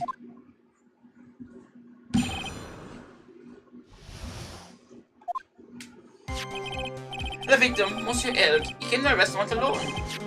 But the old man arrived not long after him. So one of the customers. When he got word that he won the lottery, Mr. L became very excited. Approximately 5 minutes later, that the poisoning incident occurred. No, there was no time for phony to do the acting. Just so we're clear, there's no mirror in the restaurant after all. Je vous demande pardon. Forgive me, Your Honor. I lied because I wanted this mess to be cleared up quickly. What you have What you have just done is commit perjury, Mr. Armstrong. I will decide how to punish you later. Oui. Literally the first time it ever happened. This is the first time it's ever happened to anybody that he said that to. Very funny. For now, we'll hear your cross-examination, Mr. Wright. Mr. Wright, if you please. You took that perjury charge a bit too well. I'm guessing you'll be in more serious trouble after this cross-examination.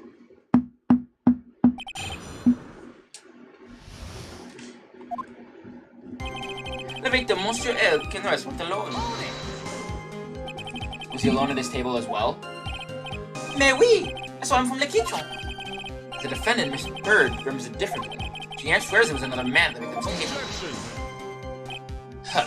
Unfortunately for you, Trite, yesterday's witness also testified that the victim was alone. You know, seeing you squirm like that reminds me of a certain coffee's bittersweet bite. What kind of coffee is he drinking? It's not coffee, it's love. It's love that's bittersweet. Hey, Maya say that makes her seem wise all of a sudden.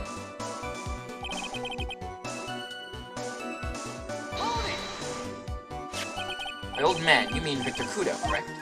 Oui, he comes often from my special coffee. I drank coffee once, Mr. Armstrong. It's special, I'll give you that. It's worth a sip just for the experience. Oh, you made me so happy, monsieur. You're most welcome anytime.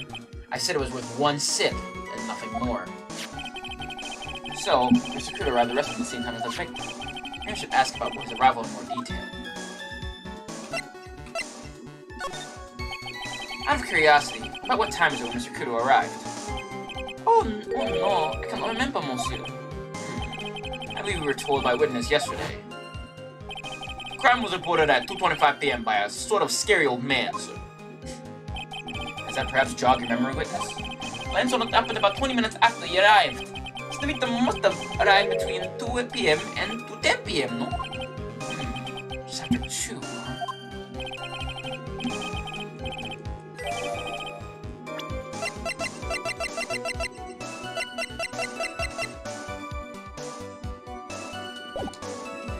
For your help in jogging my memory, monsieur. You are wonderful. Ha! I can't sit here all the time and do nothing now, can I?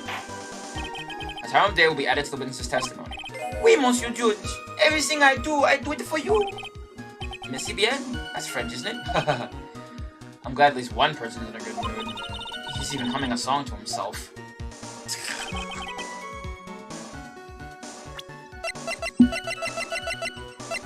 Didn't this thing say they meet him at 3? Or am I misremembering that?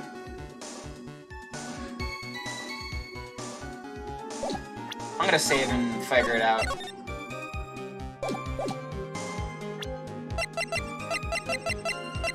I'm pretty sure. Nope. Streamer wrong again. Streamer wrong again.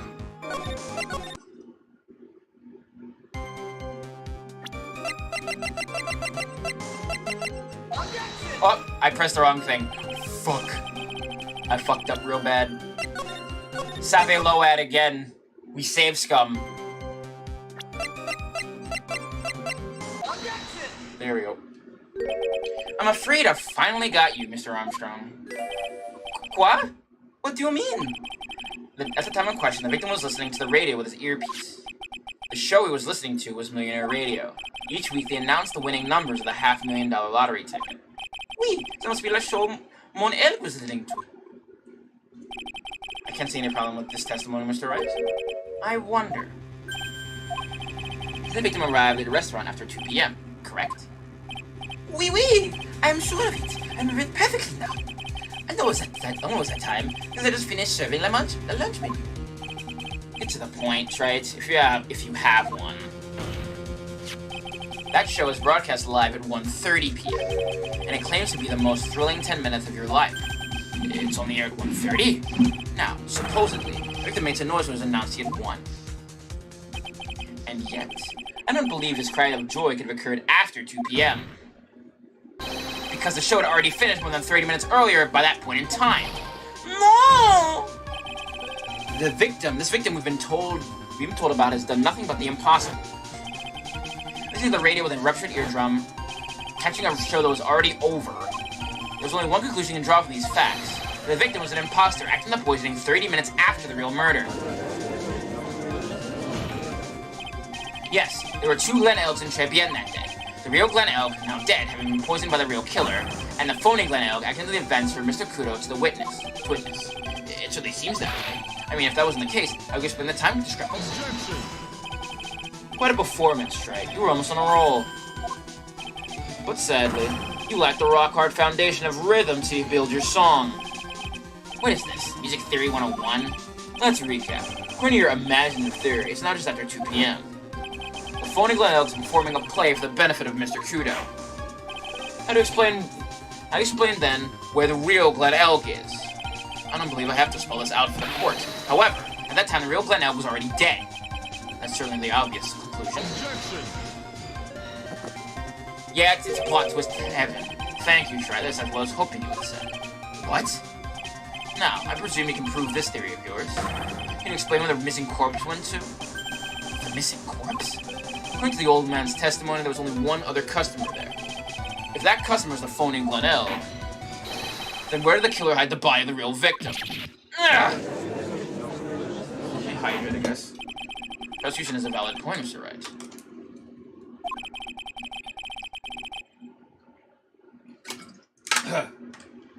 Your theory is sent to examination by the court. You must provide us with proof by answering the prosecution's question.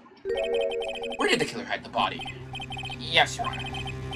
No conjecture, Troy. There's some facts for once. You mean all the facts I slapped you in the face with, like the last one? Show the court a piece of evidence that proves the body was hidden. Evidence? What's the intense pressure in here all of a sudden? I'm not with that contradiction. Please turn it all around and back me into the corner instead.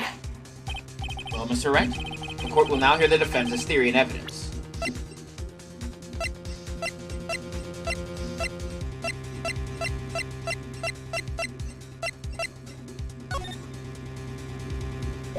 I need the table.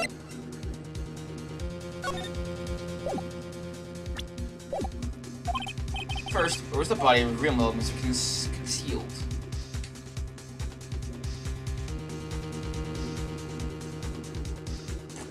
The map.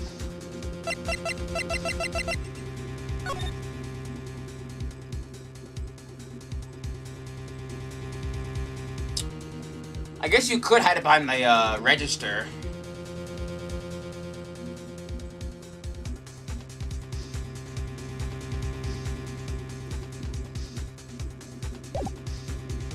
But also inside the kitchen could also work. It would have to have been too dangerous to take the body outside. Obviously, the body must have been hidden somewhere inside Très Bien. Interesting. But where could a body have been hidden inside a restaurant? Perhaps you would care to show the court on these plans, right? Yes, Your Honor. Okay, I choose where the body was kept inside Très Bien is... The body's hidden here. I see. Nice supposition. But the real question is, can you back it up? Where's the evidence that proves the body was hidden in that location? Mr. Armstrong, you recognize this bottle? No! I've never seen that ugly bottle before in my life. Only use the very best bottles, monsieur. The highest quality only for me. Where's that bottle found, Mr. Wright? Interestingly enough, Your Honor, it was found in the kitchen of Très Bien. Eh? Quoi? But I only ever use these bottles for my aromatherapy oils. Therapy. But this bottle doesn't contain aromatherapy oil, Mr. Armstrong. No, it contains a medication. What kind of medication? I'm sure everyone remembers, don't they? That Mr. Elg visited an otolaryngological clinic and was given medication that day. You can't be serious. The defense of the contents of the bottle analyzed, and I have the lab results here. Contents of the bottle matched the prescription that was given to Mr. Elg. Brrr! Mr. Glen Elg's murderer hid the body in the restaurant kitchen. At which time, this bottle fell out of the victim's pocket. Mr. Armstrong, when the incident occurred, didn't you say you were in the kitchen? Mon Dieu! Yes, you know what I'm about to say. It was you who hid the victim's body. Otolaryngology. Okay. Otolaryngology. Okay, thank you. The fine job pretending to hide my pretending to defend my client, Maggie Bird. However, You were setting her up to fall behind the poor girl's back. No! English is hard, alright? Order! Order! This is an extraordinary development. Witness, did you murder Mr. Glenelg? Never! I could not do such an horrible thing. No! Oh god, he's activating all his syndromes at once. Mr. Godot? The bitterness. Every time I get lied to, I always down a mug of coffee. That's what I'm gonna do. The slightest idea how many cups you've had by now. Then I like to do the same thing to the person who lied to me, and take them down my empty cup. Listen up, chef. How about a brand new flavor in your ear, my age-deficient friend? Damn. It's not. No language is easy. Je vous demande pardon. Please, you must hear me out. The chap, listen to me. Por favor. You hablo español, Mr. Armstrong, and por favor is Spanish. I'm only gonna ask you once. Did you do it? No! Absolutely no! Let's hear it. You've got one shot. Right, Gramps? Witness, go permit you to make one final statement. If you lie on the roof again, Mr. Godot's coffee mug awaits you. As is my gap. It'll hit you like this. Oui, it's clear. What do they always say in movies? Got a bad feeling about this? Very well. In your final testimony, Mr. Armstrong.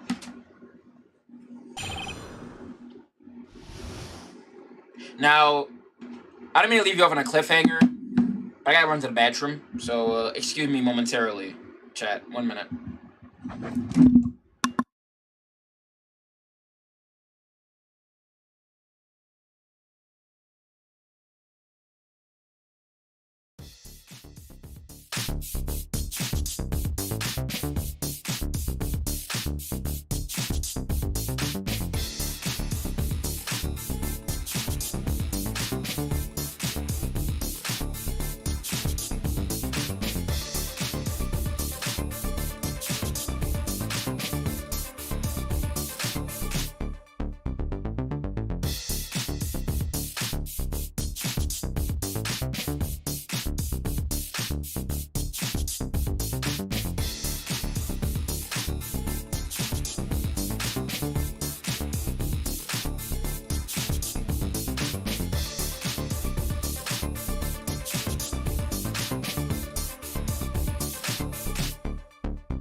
You can't catch me.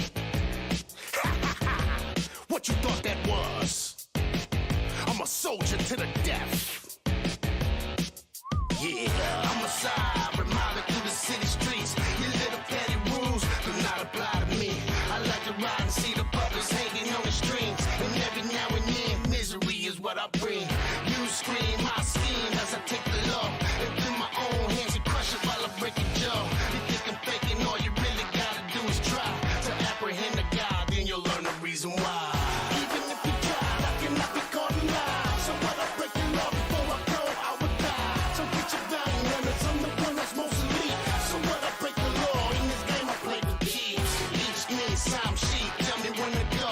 Until the rage while I'm looking like some cereal. Sometimes it's critical, at other moments it is death. My only mission is to be the only person left. And my accomplishments is a result of your demise. You need an iron diet, here is highly fortified. I'm in the torture, I don't have an underhanded thought. If what you see is what you get, now go and get your boss. You're about to take a loss, that's highly guaranteed. Somebody has to die, it's either you or me. And I refuse to lose, and that's a fact. That's why I choose to bruise and counteract. Even if you tried, I cannot be caught in lies. So what I break the law before I go, I would die. So get your value limits, I'm the one that's most elite. So what I break the law in this game, I play with keys. Even if you tried, I cannot be caught in lies.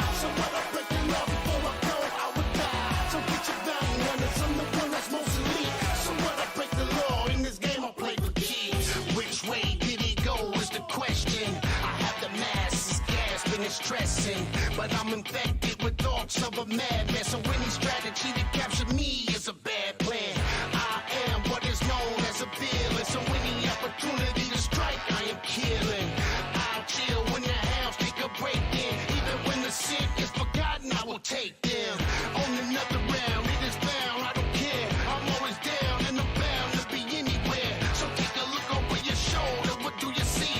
And stay away from the light, trust me. Even if you try, I cannot be caught in lie. So what I break the law before I go, I would die. So get your value, runners, I'm the one that's most elite. So what I break the law, in this game I play for keeps. Even if you try, I cannot be caught in lie. So what I break the law before I go, I would die. So get your value, runners, I'm the one that's most elite. So what I break the law, in this game I play for keeps. Do you want me to break your face? Ha ha! You better get off my trail. Hello, I return. Let's get back to business, shall we?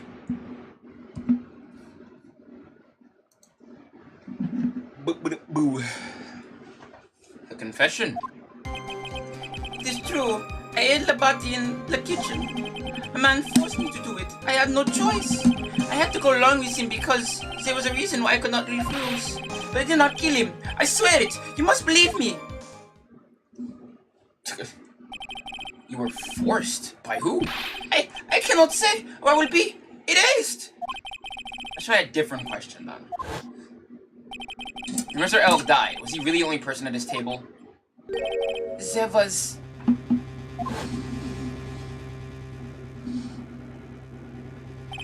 There was another man.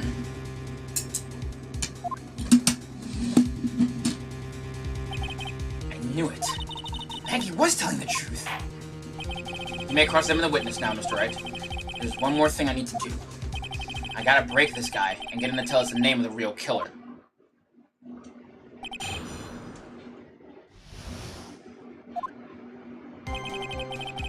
Okay.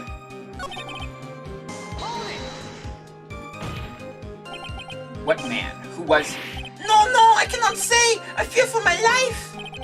He's really scared. Let's put the words in his mouth, Nick. Yeah, you're right.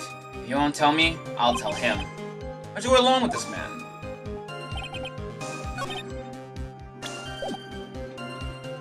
I mean, I already know who it is, but you can never be too sure you're jumping the gun. Oh, fuck. I pressed the wrong button. Or, you know, human error also fucking you up.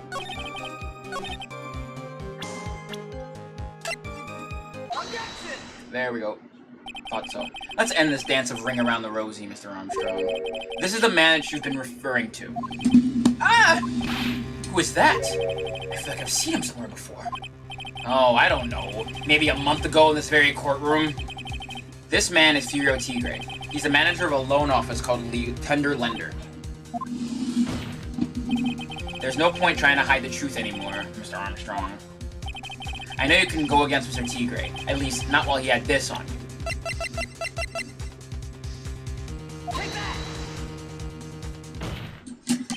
A $500,000 loan from a black market loan shark. And you had no way of paying it back, did you? That's why you were forced to do anything this man told you. Oui, it is as you say. Mr. Armstrong. Cheesecake. A tiger. He told me he was going to use my restaurant for a business rendezvous. On the day in question, he was meeting the victim to demand that he repay his loan. I don't know why it happened like that. I just did what he told me to do. I had no choice. I carried the body and the inconscient Maggie out of the dining area and into the kitchen. After that, I tried to forget what I had seen. You can now safely say that the man who forced your hand was Mr. Furio Tigre.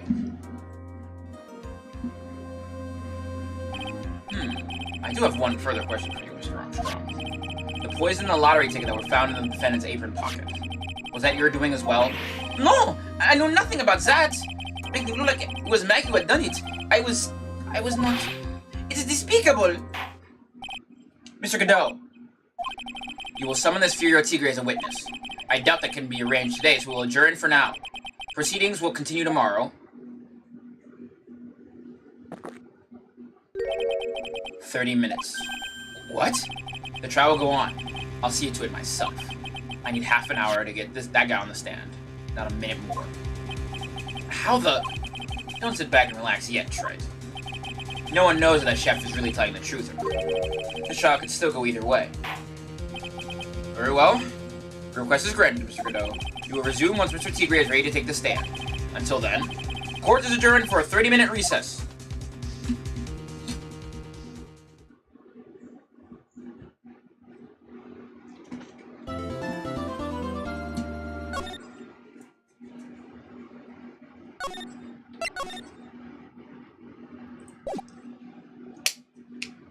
Alright, let's clown on this dude.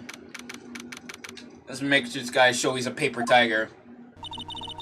Sorry, I mashed so I didn't read the thing. So we're finally gonna see the tiger on the stand. We've almost got this case won now, Nick. I wish you could agree. Huh?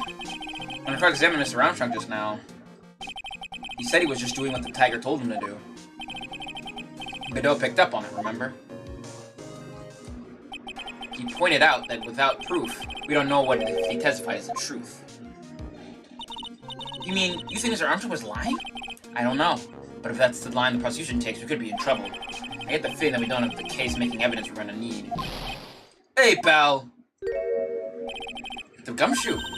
What are you so jumping about, detective? Your hair's pretending on end. Hey, that's the pot calling the kettle black, little Miss Top Knot. It's not a top knot! Never mind about the hair. Just calm down, alright?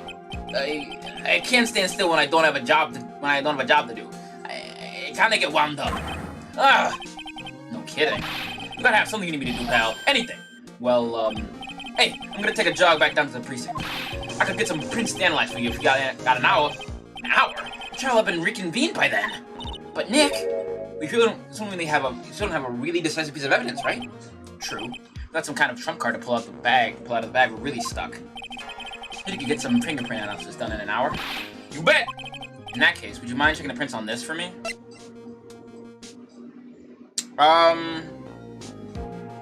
The small bottle...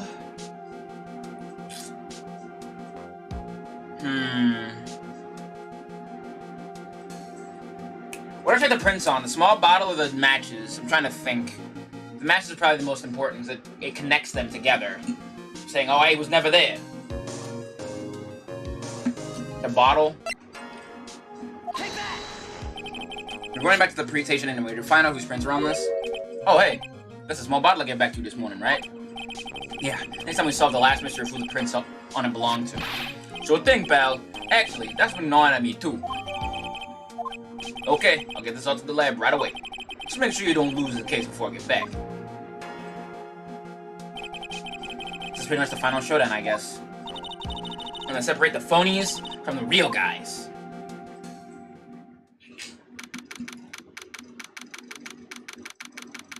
January 8th, 1:56 p.m., District Court, courtroom number 4. Court will now reconvene. Mr. Godot, did you find this Furio Tigre? I even tamed him for you. It was a 3-cup job. No problem. It's tamed him? The guy's named to be Furio Tigre, but come on. He's pretty lively. Be careful. He still bites. Very well. Please show Mr. Tigre to the stand. There he is. Witness. Please state your name and occupation for the... Ah! Don't hide under the table, Maya. There's room for me down there, too. Very funny. What'd you say to me? Nothing. I didn't say nothing. Honest. Could have guessed Fear would introduce a bad Brooklyn accent to the judge. I got business to take care of, you hear me? So who the hell called me into this hole? Was it you, Spiky? No, of course not. It was the judge. Your Honor? Oh dear, I seem to have dropped my pen. Where on earth is it? Don't mind me, just carry on with the proceedings at home. That's it. We're doomed.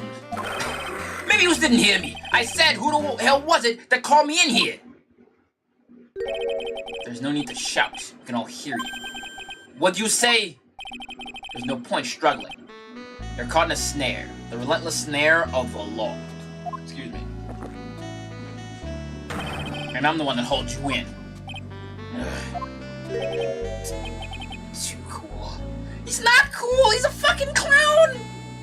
He's a goddamn circus act! Let me get the better of you, Nick! Let's start with the basics. You know about the incident in question, right? Incident? I know nothing about no stinking incident, mask boy. You didn't attend the previous trial of Maggie Bird? Maggie who? I got more important things to do than watch courtroom dramas. Of course. Well, perhaps you should give us your testimony then. Please tell us about what you did on the day of the murder. Phoenix, right. You was the one who set this up, didn't you? You was gonna regret the day you ruffled the great tiger's fur. You know what I'm saying? Maybe I should have brought a diaper with me today. Just wear brown pants, you fucking idiot. But yeah, right, like Phoenix is just in the courtroom just going... Anyway. Get a grip, Nick! You should talk from down there. The tiger's alibi. Alright. I don't know nothing about no murder. I was tied up with business in December last year. Spent all of my time in my office. I got whales on him to borrow cash from tender lender every single day. You just want to check on my alibi? You ask via letter. Ah, at last I found my pen. Very well then, Mr. Wright. Presentation, please. Ugh. What is it? Please, witness, if you could refrain from shouting out like that. I know the kind of games that the guy in blue plays. That lowlife ain't no lawyer. He punches away at stupid details till he wins. Lowlife? Me? Listen up, smarty. Every time you ask something that don't relate to this case, I'm gonna bill you $50,000. You're just gonna borrow the cash from me. That's one loan contract I refused to sign. I don't think it ain't gonna hurt when you tame with the tiger.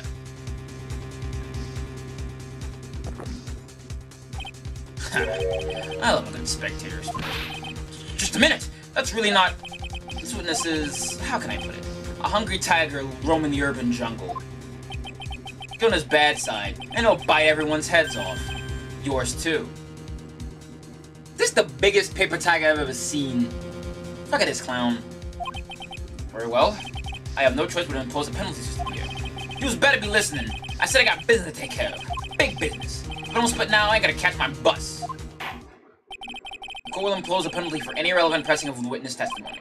Keep that in mind as you begin your explanation, Mr. Wright. Yes, Your Honor. You can do it, Nick! Come out from under there already, would you, Maya?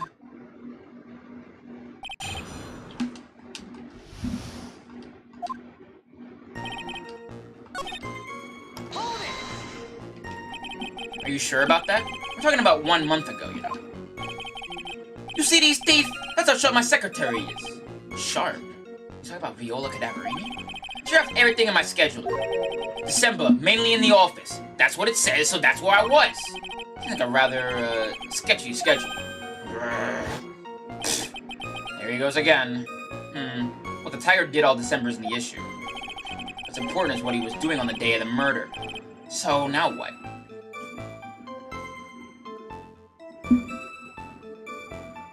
Yeah, I might as well bluff. Mr. Tigre, what do you want? If you wouldn't mind going into a bit more detail. This is a dead end, Tride, and you know it. Remember the rules.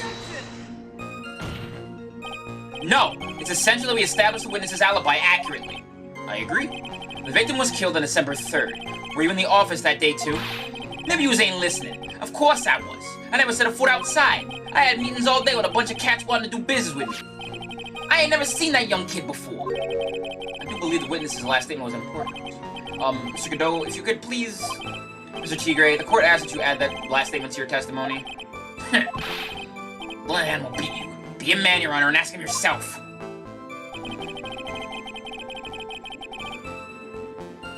And the day you was talking about, I was in the office too. I never saw that kid before. Yeah, I was about to say, like... Are you sure about that? Mr. Tigre, you claim you didn't know Mr. Glenn Elg, but it appears that Mr. Elg knew you. What? Mr. Elk left this little note on his calendar. Meet with the tiger. And the date? December 3rd. December 3rd? That's the day of the murder! So, Mr. Tigre, I submit that you did indeed know when Mr. Glenn Elk. Because on the very day of the incident, you met with him.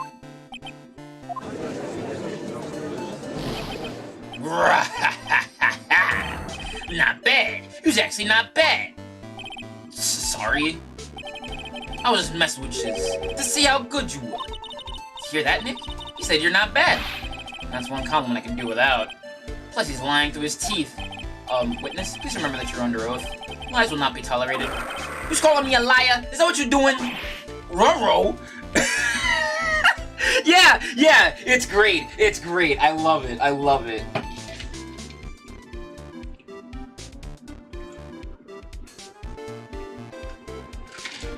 Ruh-roh, Ray.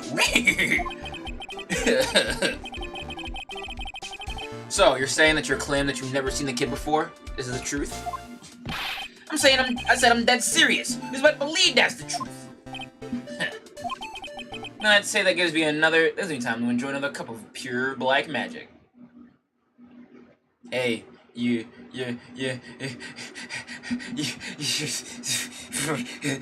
want to talk about chasers?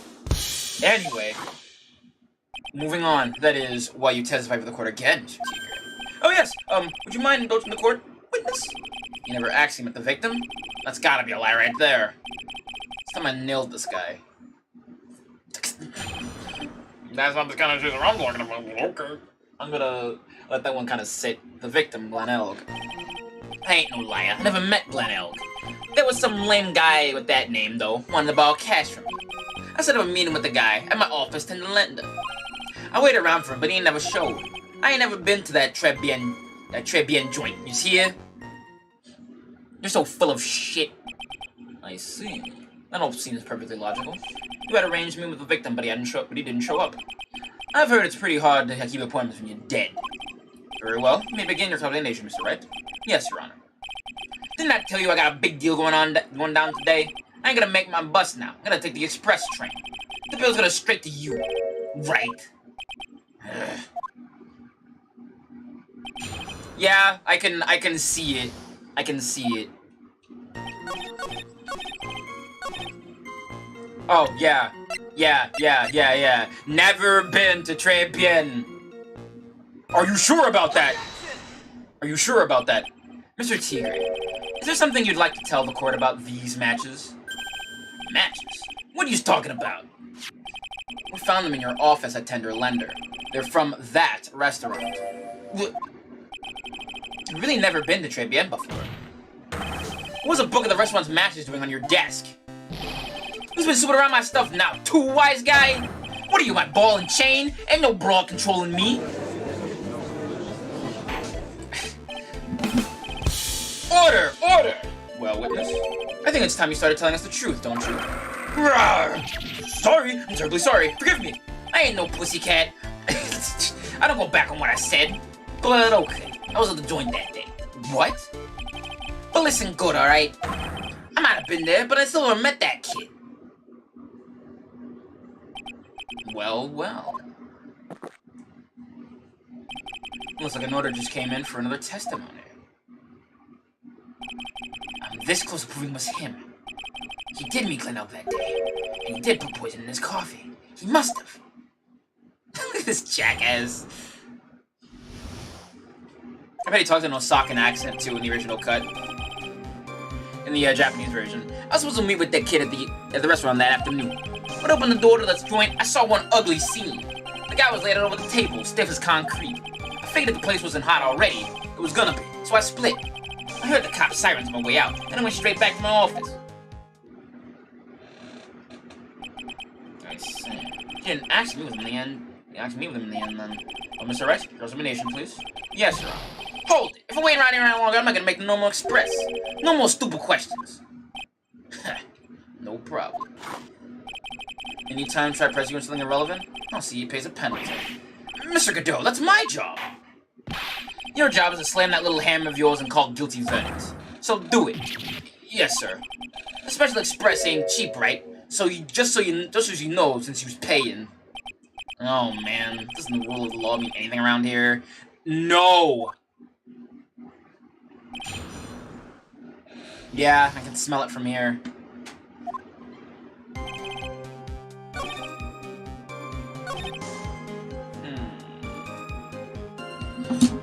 All right. Hi, Sam. I love every time you announce your presence in chat by doing that.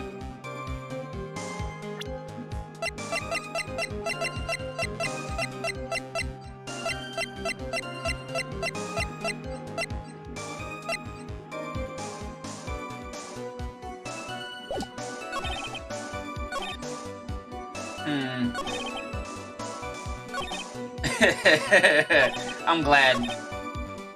Supposed to move the kid at the restaurant that afternoon. When I saw the door to the joint, I saw one ugly scene. The guy was laid up over the table, so it was concrete. I figured the place wasn't how to write it was gonna be, so I split.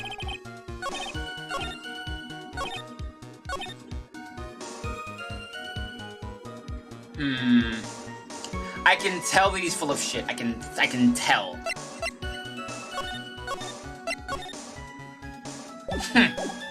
No problem.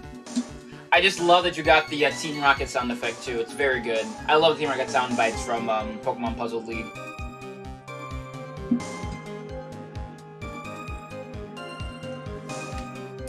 Can you feel the pressure? Turn it upside down.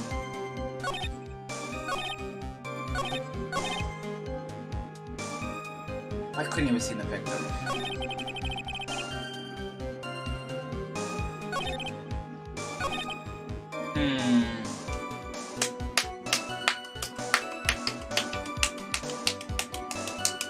That's a good question. I'm guessing because he was already dead then.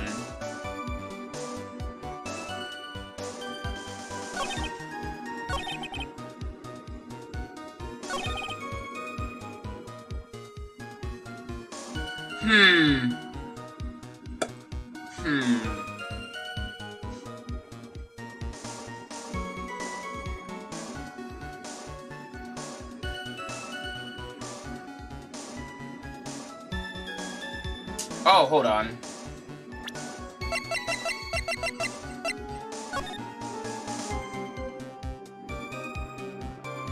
How do you not remember Shadow Phoenix?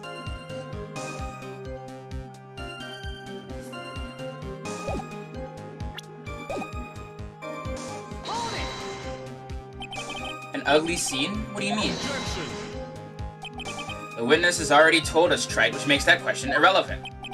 But... oh, you're such a prick. I limit myself to 17 cups of coffee during a trial. That's the rule. You better limit the number of times you take a penalty, Trite.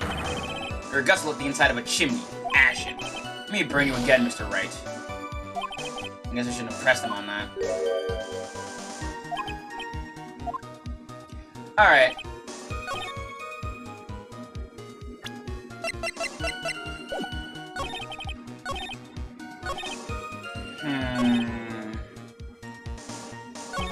So, we know for a fact you couldn't have seen him when he walks in the front door, I think. You'd have to walk up there and then go back.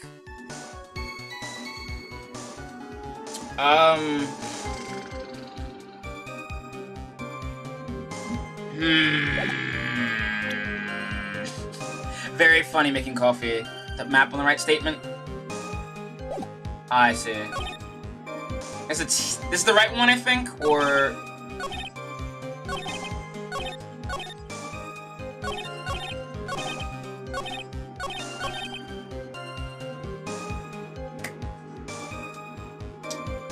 oh, hell yeah! Let's go. We love to get free snacks. I just want to get more of those Arizona gummies again, but I need more money.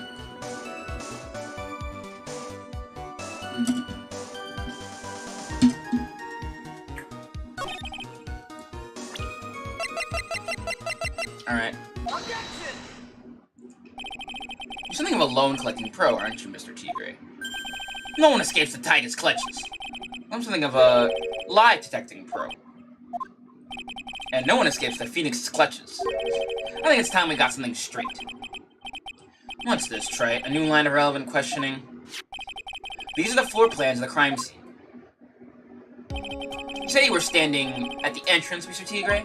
From there, your field of vision would have covered an area something like this. Indeed, witness would have had a clear view of the victim's seat. Isn't that what I just said? To the back of the kid's head. Unfortunately for you, that is not possible. If the court would think back, you'll remember that between each of the tables is a tall partition. Why, that's true. Now look at how none of the plans again. The truth is painfully obvious. The entrance, the field of vision, any customer walking in, ends here.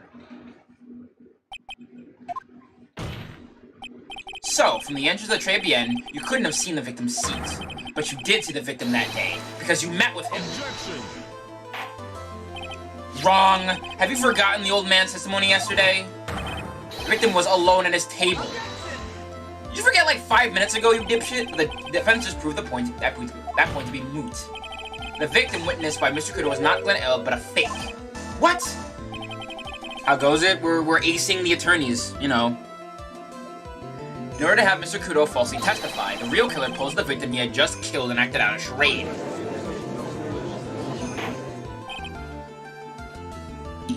That will do. The shot has gone long enough without the obvious question being answered. It looks like it was his real killer who impersonated the victim. You said the killer murdered Glenn Elg, and then impersonated his victim in a performance for Victor Kudo. In that case, Mr. Wright, reveal the identity of this criminal to the court. I mean, is it obvious? Isn't it obvious? Just fucking... Obviously, the killer is Furio Tigre. No one else could have done it. What? Well, witness? Now that's cute. You think you could pin this on the tiger? Maybe you don't understand. The tiger's the king of the jungle, so I dare you to say it again. Come on, you got the guts. You can't threaten me, Mr. Tigre. It's the defense. Go ahead and tell the witness, Mr. Wright. Bye! See you later! Mr. Wright! Sounds to me like it must be you, old man. Who's got guts? I'll give you that. Mr. Wright, do not leave me to handle this alone. Let's get end this embarrassment. Mr. Godot! Let's just go back over Mr. Kudo's testimony one more time. You mean the one we've already shown to be tied into, like, him being a liar? Like, I don't know what you want here, Godot. The old man didn't just see the victim. Oh, no, no, no. Serving girl brought me a Majavachino, but she put something in it. There's no question about it. She very conspicuously put some white powder in there. It's so painfully obvious that that's a setup. Are you stupid? Was the victim he saw the real victim or not? That doesn't matter. The fact remains he saw the accused put poison into the coffee. Yes, it was the witch who poisoned the coffee. Very impressive, Mr. Godot. Waiting for my absence to launch your attack. Ha! Incredible. Found your pen at last, Trite? It was in my pocket. But anyway, Mr. Kudo witnessed two people that day. He saw the victim, the supposed Mr. Glenn Elk, and the waitress, from behind. Yes, your point, Mr. Wright? I think the conclusion is obvious. If this Glenn Elk was really the killer in disguise, then surely it's possible that the waitress was also part of the show. What? You mean the waitress was an imposter as well? The defendant, Miss Bird, fell unconscious immediately after the incident. And someone used her feign and hatched an elaborate plan to pin the murder on her. Who on earth was it? Who was this waitress that Mr. Kudo witnessed? I mean, duh. Who is this woman? Her name is Viola Cadaverini. She's an employee of Tender Lender. He was making a big mistake. Do you know who Violetta's grandfather is? You better be going home in an armored truck tonight, if you know what I mean. Stop shaking, Nick. Where was I? Yes, the defendant, Miss Bird, has stated the following.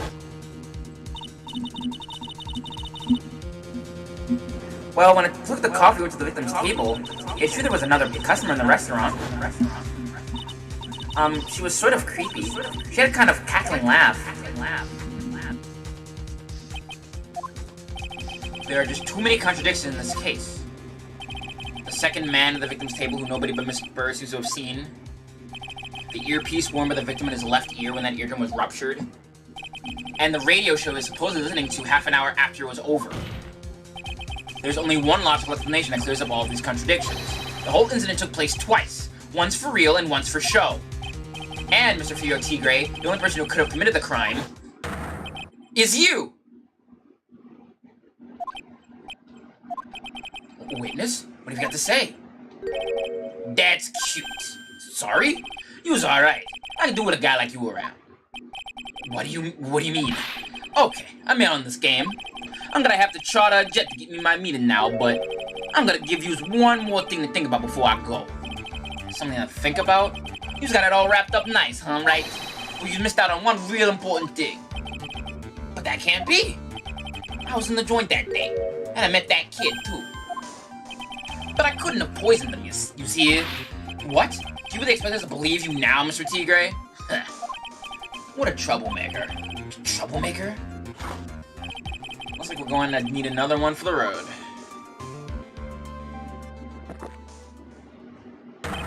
One more steaming hot cup of testimony. Indeed. Witness, you will explain yourself to the court. I will give you one more chance to testify. What happened that day at Trebium between yourself and the victim?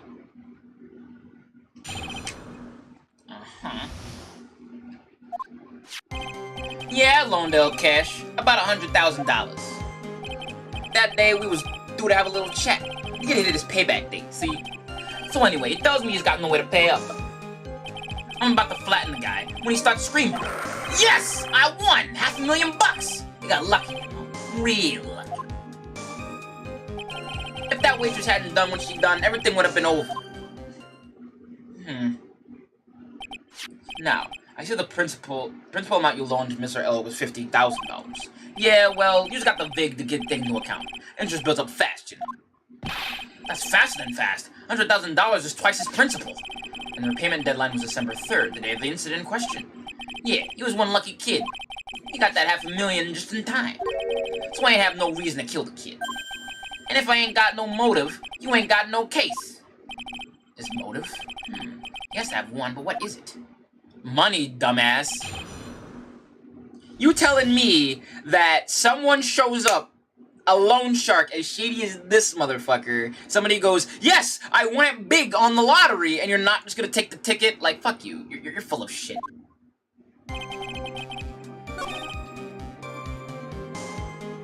Let's see.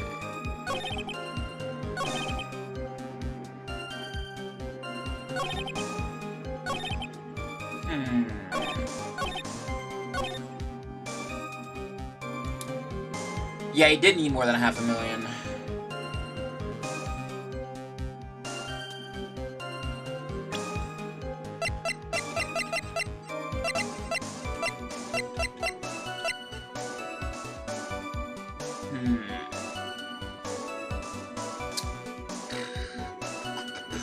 I'm pretty sure it's this. It's for MC Bomber. 5 times we needed. Yeah, that's what I mean, right?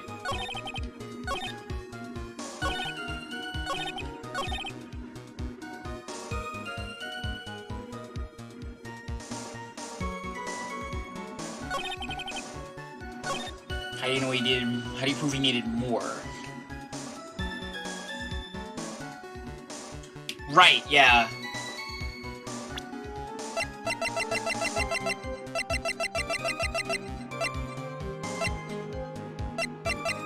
Medical papers. Do I have any? No, I don't have the bill anymore.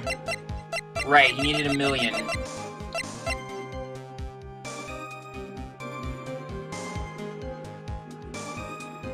Is it this?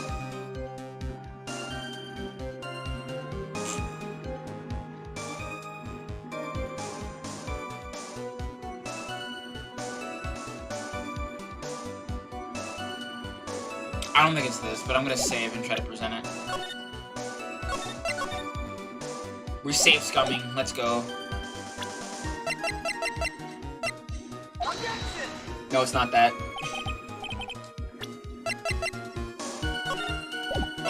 Oh,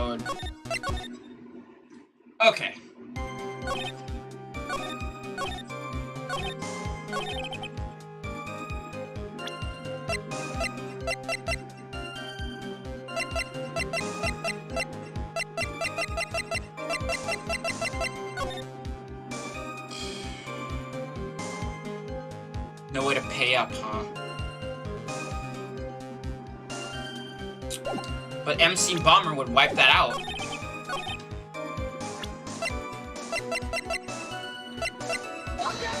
Nope. It's not that either. Okay.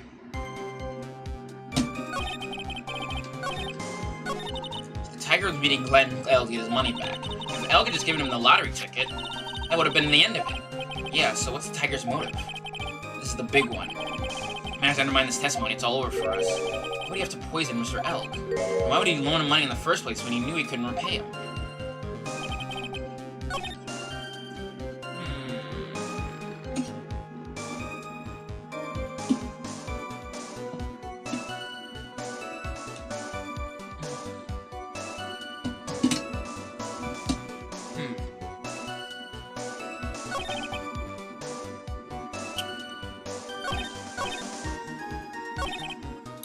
I don't want to press on every statement because I'll just get penalized, so I'm trying to figure out, like, what's the most effective thing they do here.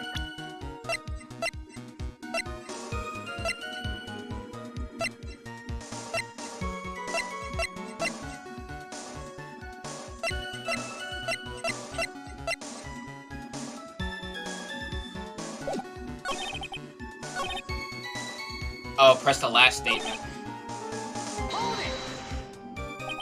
The waitress. You mean... the girl with the glass in the defendant's chair. Who else could I mean?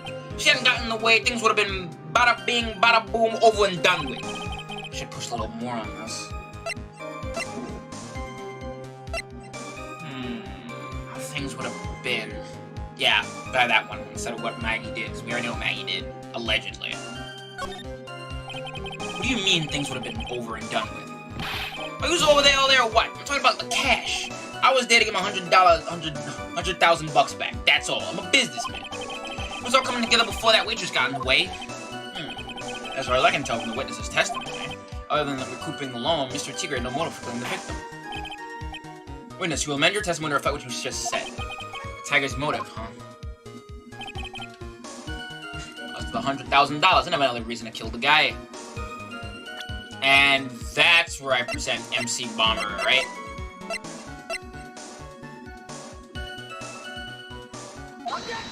There we go. Yep. I'm a genius. So, intend to just get back the $100,000 Mr. L owed you, correct? I loaned the guy the cash, and so that's my right. Unfortunately for Mr. Elg, I don't believe the $100,000 is what you were really after. My brain is massive, expanding as we speak. I'm becoming the ultimate centrist. What are you getting at, Trey? What else would a moneylender be after other than money?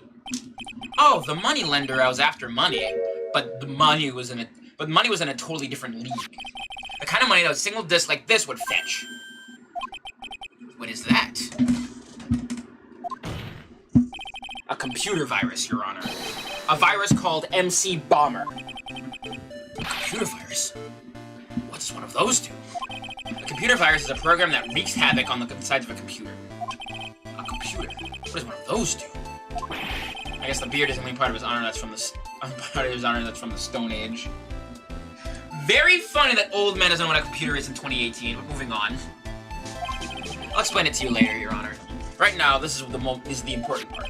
A virus like MC Bomber would be worth several $1 million in the black market. Several $1 million? Lending money with no hope of ever seeing repayment would normally be bad for business. But in this case, the very fact that Glenn Elk had no way to repay the money is crucial. What? Glenn Elk was a programmer, a highly skilled programmer.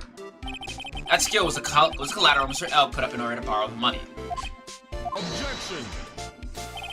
You're trying to suggest the witness's motive was to get hold of that program? Exactly. The witness may have poor fashion sense, but he is by no means an idiot, right? A man like him could get his hands on $1 million without resorting to murder. Of course he could, provided that he had time. But what if he had needed the money right then? When the pressure's on, the luxury of choice tends to disappear. It seems you have a logical conclusion for this theory, Mr. Wright. Would you care to share it with us? Why did Mr. Tigre need money to the tune of $1 million?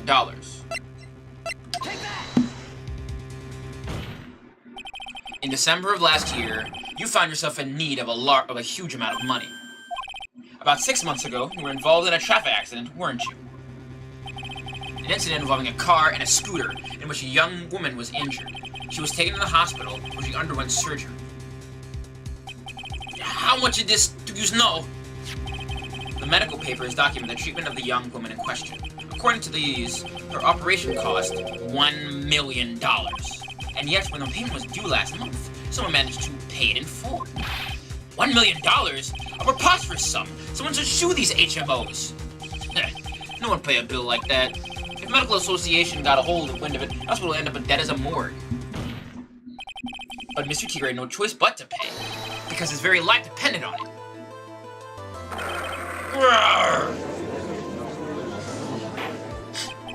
Order! Order! Order! Says life depended on it, Mr. Right. Indeed it did, simply because the injured one was none other than Viola Cadaverini. Did you say Cadaverini?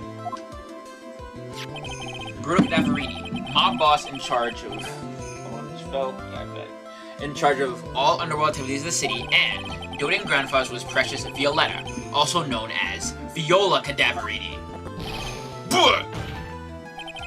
Your life was in danger unless you paid compensation to the boss, correct? It makes sense.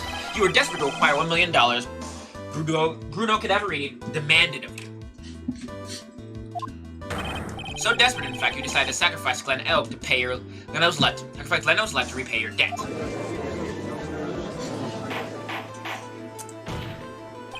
On the day of the murder, Mr. Tigre's sole intention was to get his hands on this CD.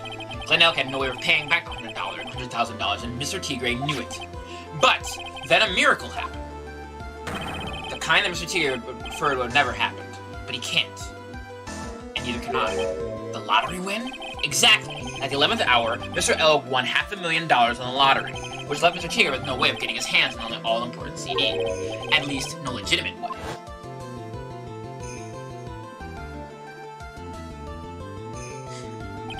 So he resorted to illegitimate means. That's crazy! He murdered Glen Elk, then made his next move, to frame Maggie Bird for the crime. Mr. Tigre poses Glen Elk, while Viola Cadaverini played the role of Miss Bird. And then they reenacted the whole thing in order to establish a witness. The witness being the one we all heard testify yesterday, Mr. Victor Kudo. Like I said, Trike, that's crazy. No one could pull off a stunt like that. For starters, there's no way the chef could have been kept in the dark about it. Exactly, idiot! Mr. Armstrong was in on it from the very beginning. Have you forgotten already, Mr. Godot? Mr. Armstrong owed the witness money too. $500,000, in fact. He had no choice but to go along with Mr. Tigre's plan. This is like fucking a bunch of shit. Order, order, blah, blah, blah. Grah! You was put on a good show, Spiky. If you want to stay alive in the loan shark business, you gotta be careful. You saying I dressed up like that kid, created a witness, and framed someone? If I did something crazy like that, I'd leave a trail as bright as my shirt. I ain't dumb enough to do something sloppy like that. Yes, you are. I agree. You do. Despite your appearance, you are very careful. That's why you took one more precaution. One more trick to ensure Miss Bird had no way out. What? Another one, Mr. Wright? Interesting. Why don't you fill us all in, Trite? What was this trick you say Mr. Tigre performed to frame the accused? Take that!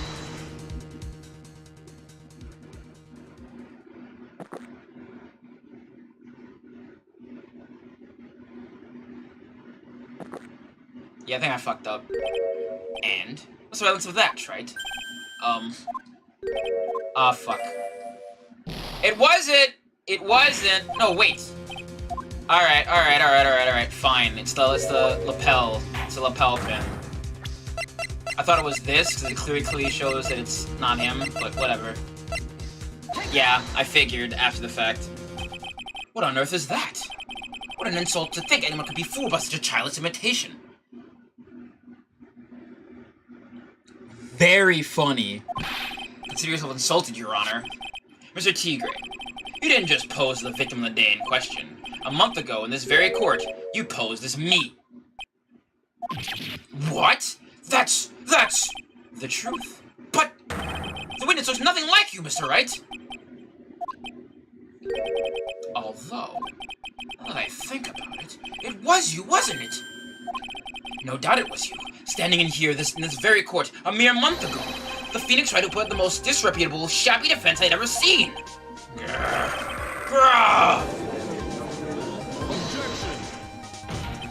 Can you prove that, Gramps? Prove the attorney who represented the accused here a month ago was this man? Are you ready to take the stand and testify that it was him? Hey. Forget about it, yeah? I wouldn't do something like that. Not me. You made a mistake, right? It was someone else, huh? Have you no pride, sir? Like I said, paper tiger. This isn't a matter of pride. In case you didn't know, Trite, here in court, we deal with people's lives. Mr. Godot is right. Your Honor? Speaking for myself, I am absolutely convinced. The attorney in question was the witness standing before me now. However, I preside over this court as a judge, with a vested power to hand down a verdict. Someone in my position cannot be swayed by a memory without evidence to support it. No!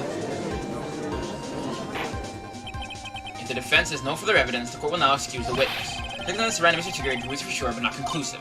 But you've come so far! You say he impersonated Glenelg. You say he impersonated you. But none of that adds up to a murder charge. You don't have a shred of evidence that witness poisoned the victim's coffee. Nah!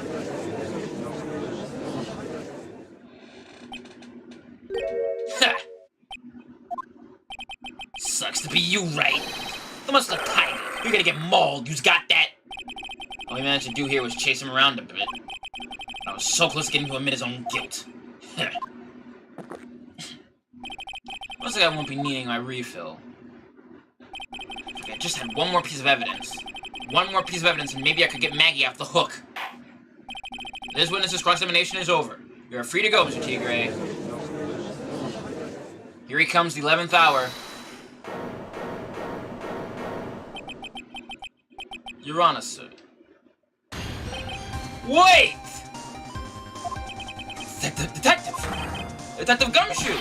Sorry it took so long, pal. I sticked everything on this. My badge, the weights. So here it is. I was counting on this too.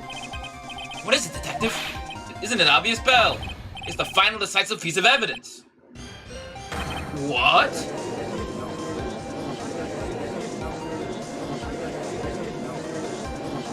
This trial is going fucking forever. January 8th, 2:48 p.m. District Court, defendant lobby number 1.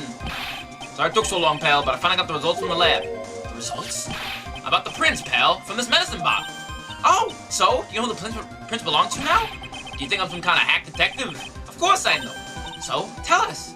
They were the tigers, right? I knew it. You bet. Clear as crystal all over the bottle. They're Furiel Tigre's paw prints, alright. That's great! We've got him now, Nick! What's wrong with you? You've hardly said a word since Detective Gumshoe got here. He said everything on the line for this, Nick! I know. Look, I'm sorry. This is kind of hard to say, but it really doesn't make any difference whose prints are on that bottle now. Huh? What? Why not? We need to produce this at this stage in the trial as irrefutable evidence that the tiger put poison in Glenelg's coffee. He's already admitted that he met the victim. The fact the prints are on this bottle, that really doesn't make any difference now. I know it. Great. No matter how hard I try, I'm never of any use.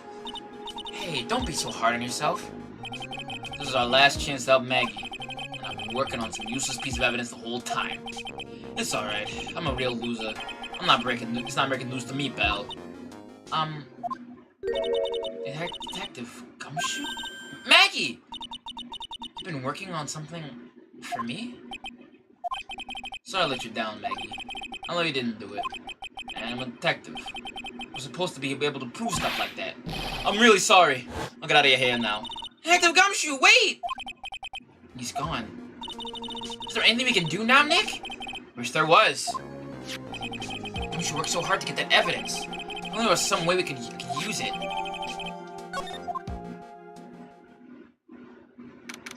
January 8th, 3:04 p.m. District Court, courtroom number 4. Alright. Mr. Wright. Yes, Your Honor. I I granted you a recess so you can prepare this decisive evidence you discovered. Yes. Don't keep us all in suspense, Trite. Show us. Naturally. We can assume it's evidence that will actually stand up in court. Can't we? Think, Phoenix. Don't let Gumshoe's hard work go to waste. How much more of my time you's gonna waste? I ain't been to no court before, but you lawyers sure know how to blow things out of proportion. Fuck you. No doubt in the nature of the evidence, it will speak for itself. Nevertheless, we will talk us through it, Mr. Wright. I know I can't prove anything new with this evidence. I'm really backed into a corner here. Maybe if he thinks he's got me beat, he'll let his guard down a bit. Not just waiting any longer, Mr. Wright. Present this final piece of evidence to the court. Take that! This is the defense's final piece of evidence. Isn't that the victims? Your Honor, naturally, the court is already aware of the contents of this bottle.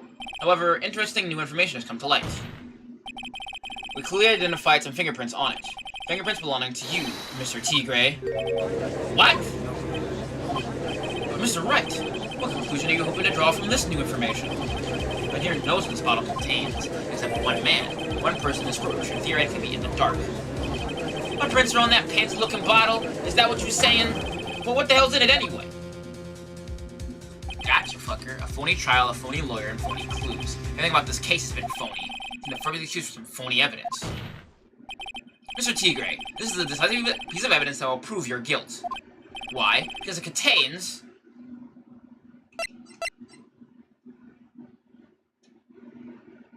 I mean, when in Rome, right?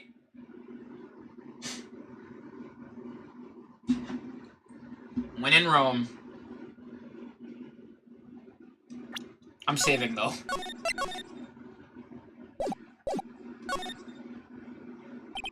This bottle contains potassium cyanide. Potassium cyanide? The poison used to murder Mr. Elk, Your Honor. The victim's killer used this very bottle. And on this bottle, Mr. T. Gray, we found your fingerprints. Well, how do you explain that? You'd make a good clown, you know that? What? Yous ain't never gonna get us this to stick. Yous just making me laugh now. You think a cheap bluff like that's gonna fool the tiger? A bluff? I can see right through you, Phoenix Wright. That ain't the bottle with the cyanide in it. No. We found... This is the bottle we found the traces of poison in. Don't mess with the tiger, or you're gonna get ripped to shreds. The cyanide bottle is brown. It's made of glass. That cheap piece of trash don't look nothing like it. Get schooled, fucker. G-O-T-T-E-M!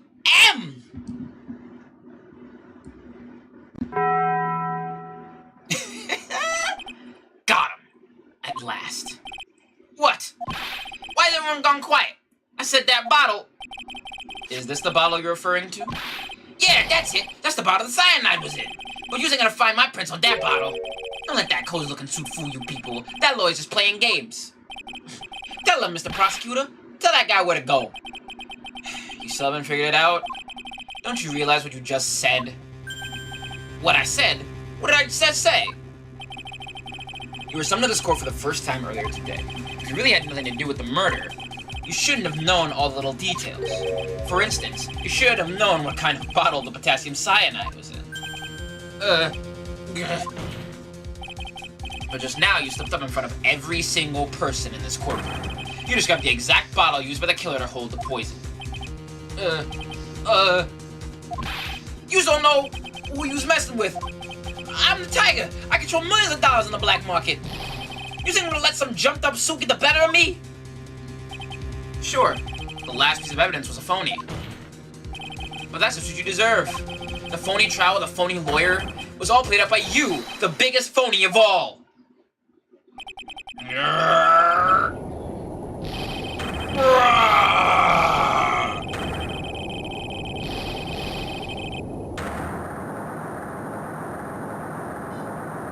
Damn, get fucked, nerd.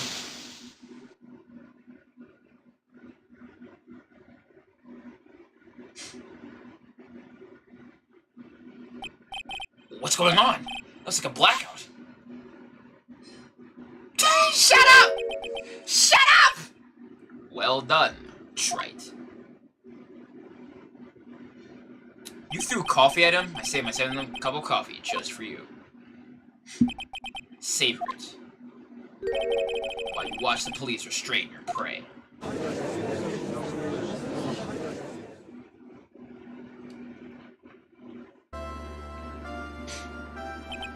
Mr. Wright, you caught a tiger by his toe, but if this hollers, you won't let him. He won't be let go. Now then, how are things going with Mr. Kigure, Mr. Godot? He is being arrested on suspicion of the murder of Glen Elk, Your Honor. Fortunately for us, we managed to rectify a very grave error. Miss Bird was found guilty in the absence of a genuine defense attorney. Yes, she was. In the absence of genuine evidence. But the tiger made one mistake. Indeed. He very nearly got away with everything if it weren't for just that one slip of the tongue. Your Tigger is a truly frightening criminal. The truly frightening one is the defense attorney over there. Godot. He's so funny! The judge is so funny. Well, I'm now in position to deliver my verdict. This court finds the defendant, Maggie Bird, not guilty.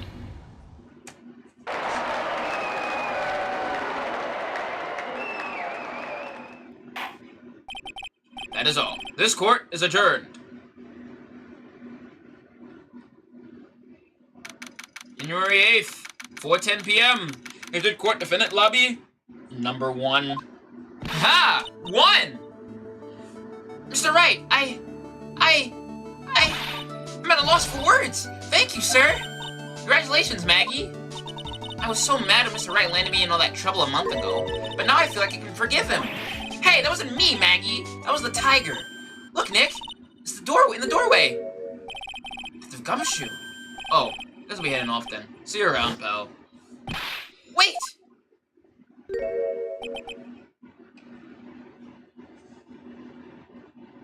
Eh?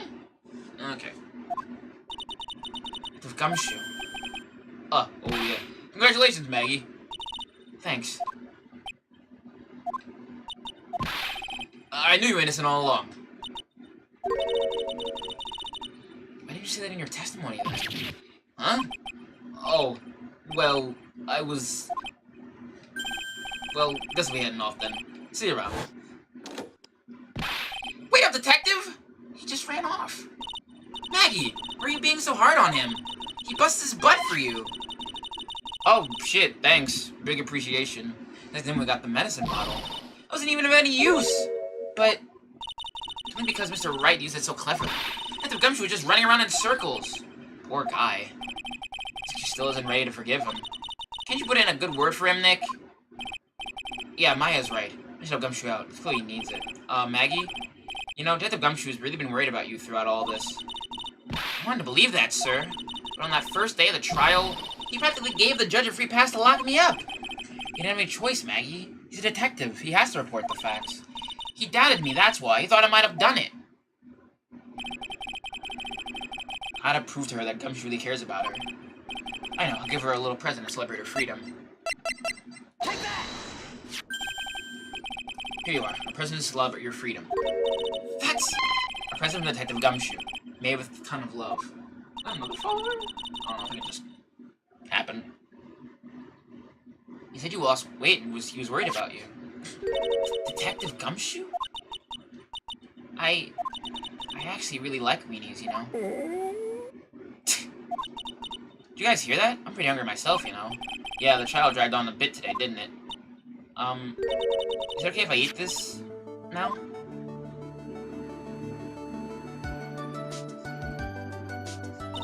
So, how is it, Maggie? It's really good.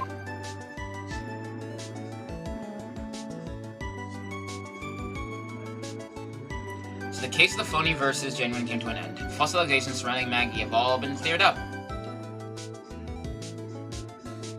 And who knows, maybe left. God. I hate how I just press the button once and it just speeds it through everything. Let's see, who knows? Real home left for a chapter. It's fine, don't worry about it. Just. Oh shit. Alright, we're doing that later. Right now we have Monster Ass to beat. Munder Hunder time, folks! Alright, let me close out of the game. Yep. Dude. Doop. And I think I gotta, let's see, is it already set? I think it might be at the switch inputs. Let me change the ticker to Wuggala Buggala Buggala Boo. Alright. No, it's this one. Edit settings. And from this to...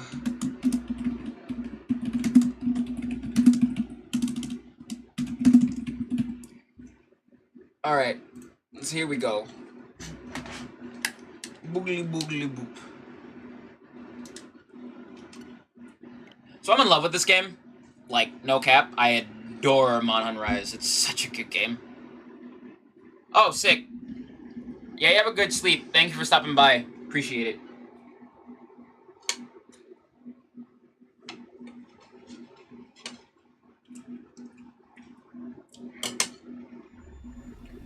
You're gonna see some Sunbreak spoilers, because I think I have it, the main menu set to that, but you'll live. I think. You'll live. Munder Hunder. Munder Hunder. I fucking love this game so much. Ah! Okay. So I'm about to pop off and unlock, so get hype.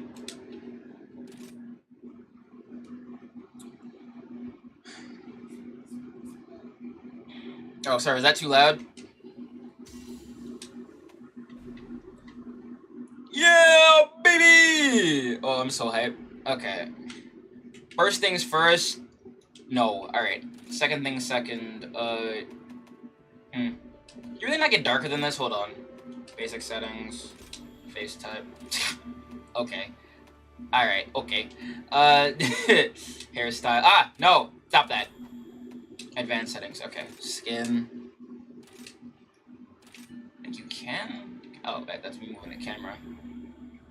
It's me in the corner, it's me in the spotlight, losing my religion. Yeah, that's better. Ah! Fuck, go back! Fuck, go back!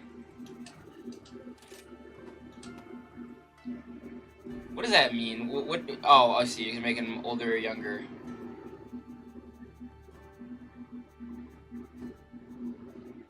What a weird fucking system. Muscle divination. Put that shit to max, baby. Zoom out, zoom out, zoom out. Hella. Yes, okay.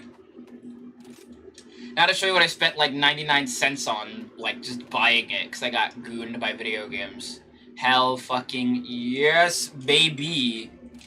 Look at how tight this looks. Alright. Nose height. I think that's fine.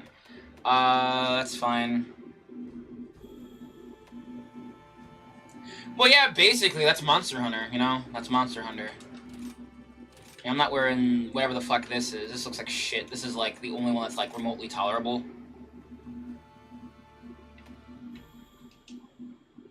Clothing color. What? Let's see. I also just make it... This pinkish color looks actually really nice, just with the blue. Looks pretty good. Alright.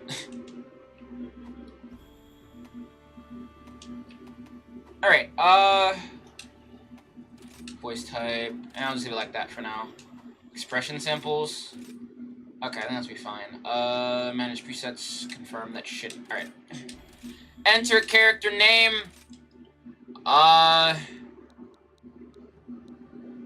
You know what? I'm doing it. Y'all can't stop me. I'm naming this after one of my OCs. Fuck you. You can't stop me. You can't stop me. You can't stop me. Still here. You cannot stop me. I am unstoppable. I'm unstoppable! I'm Juggernaut! I have to put those stupid Juggernaut sound effects on the random SFX spot. I love them. They're so stupid. Not as stupid as this, though. Burn to the ground! Burn to the ground! I'm done. I'm not doing that anymore. It sucks. Okay. Oh, you can change how your doggy looks? Oh, yeah! Yeah! I hope you know as soon as I get in, I'm putting them in the Okami outfit. Like, it's a done deal. It's a done deal. This looks tight. I'm going with this one, actually. What are your ear types? Oh! Oh!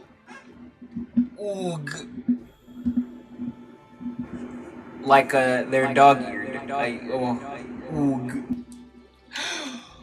Oog. I'm sorry, these ear shapes are really good. These are really good ear shapes. Look at this! Fucking giant dog! Fucking Rapide over here! My favorite dog, Rapide! Alright, Bubby. Bibble. Borzoi! Wait, I can change their... Oh! Get a load of that dog! Look at that dog! Woo! Hold on a second, chat. Hold on. This is very important to me. This is very important. Nothing has ever been more important than this.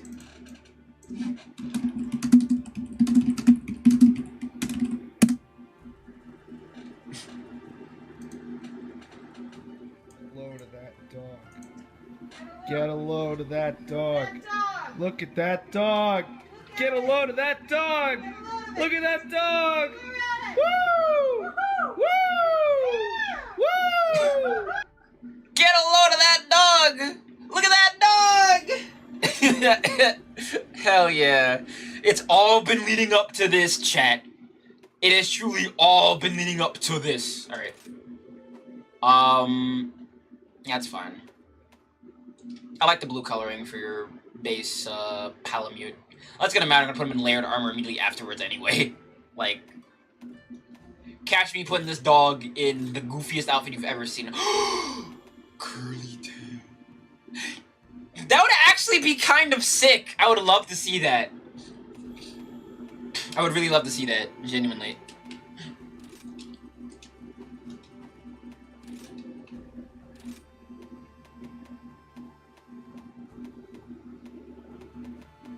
Ooh. The Black Knight Driver looks really good. I think it's looking pretty good. I'm sorry, most of this is gonna just be me going, hey, how do I just make my funny dog look good? So, sorry, it's gonna be mostly that. Then I'm gonna do the funny cat afterwards, so we're gonna be here a bit, I think. Normal. Let me see what the dog sounds like. Dog Island.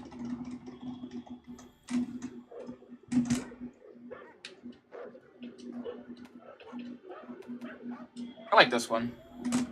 It's a good dog noise. I feel like it's fucking barky, poochie, woof woof.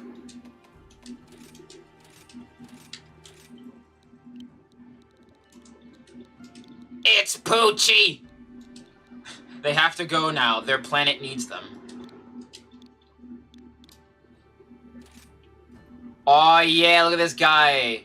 Straight out of Final Fantasy 14. Can I just say straight up that, like, I love, like, Palamutes and Palicos, but the thing about, like, this base Palico design just sparks joy. Look at this fucker. Like, base Palico is, like, without flaw. Literally without flaw. Shifty. Sinister. Up to no good. Ooh. Oog. Guy of all time. I need one! Oh! Send me money so I can buy stupid shit, please. Please. I need a better chair. But also I need money for other things, like food. And silly shit like that. That'd be cool.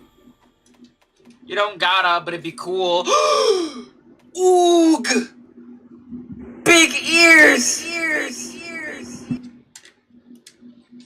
Yes! Yes, dude! Stump! Yeah. You ever do... Oh, look at this! Look at this! Look at it! Look at it! Ah! Curly! I love it. I love them. I love them. They're just a little guy. No, I'm doing Curly Tail. I'm sorry. I love Stump, but look at this guy. Look at him!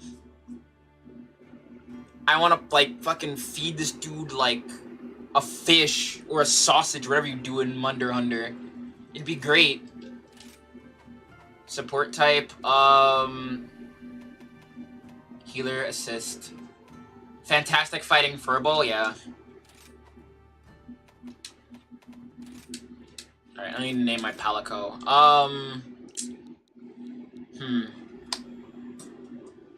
You need like a really snappy name. Probably...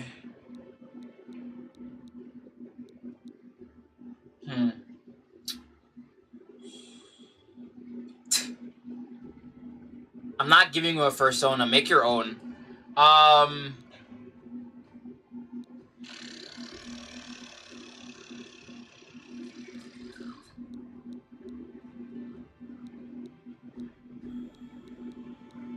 It's not me, it's the alien cat? Yeah. A likely story.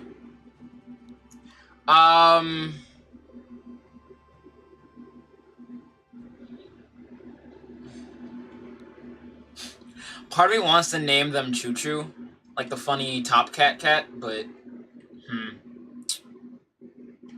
Burger, burger, burger, burger, burger, burger, burger, burger.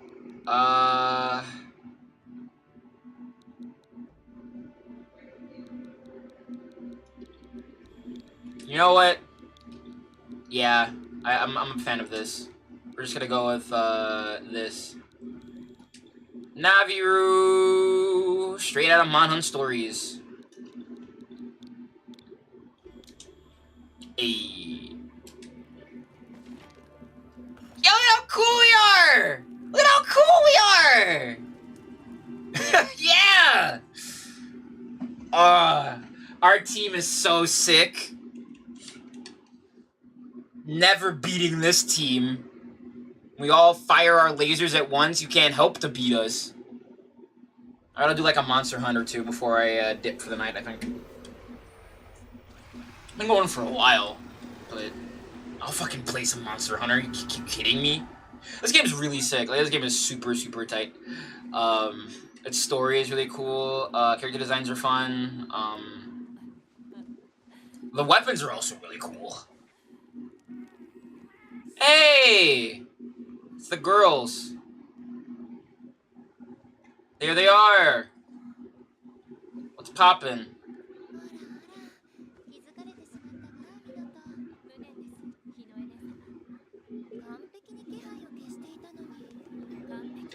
God damn, they really make sure that, like, your character in this game is always dragging a wagon, huh? Caked up to defend yourself from monster attacks.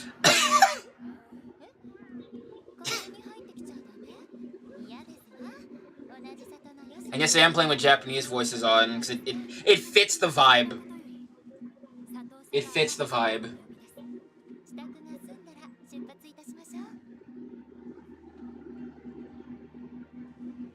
So I'll do, like, I think the main quests. Rise is the only game without Poogie, so it's bad. I'm pretty sure there are Poogies in here. I am pretty sure. But I also don't remember.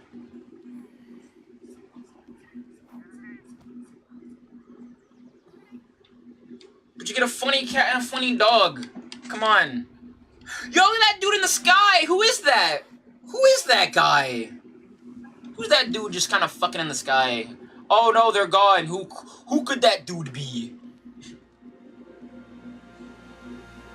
Monster Hunter. Rise! Shot Rise. Look at how big those swords are. Oh man, I could go for a candy apple rabbit. I haven't had candy apples in years. Look at how big that onigiri is. That shit's huge. Shit's so giant. That fish is also giant. I might try a new weapon during this playthrough, but I might just stick with what I know of, just SNS and Charge Blade, but I'll see how I feel. I'll see how I feel. Look at how cool this dude is! He looks like Sabretooth. Rise of the Monster Hunter. Also, I love the owls in this game. I love that they're called Kohoots. I love that. I adore it. It's the best. It's perfect.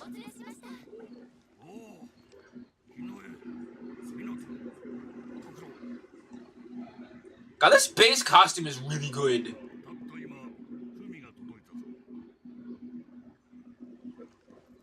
Some of the textures a little bit not great here and there, but like, our facial animations are pretty decent.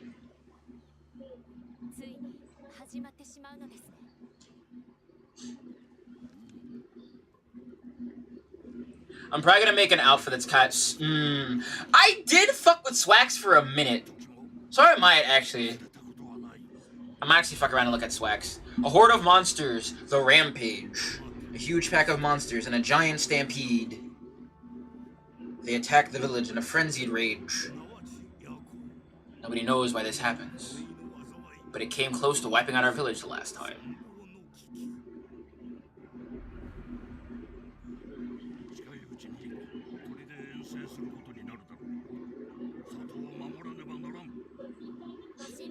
I really like looking at Elder Fugen from time to time. Like, I look at him and I'm like, kind of a DILF reblog.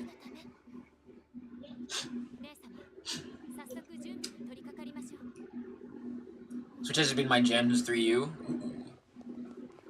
I'm a big fan of Sword and Shield, and I love Chargy. Chargy is really cool.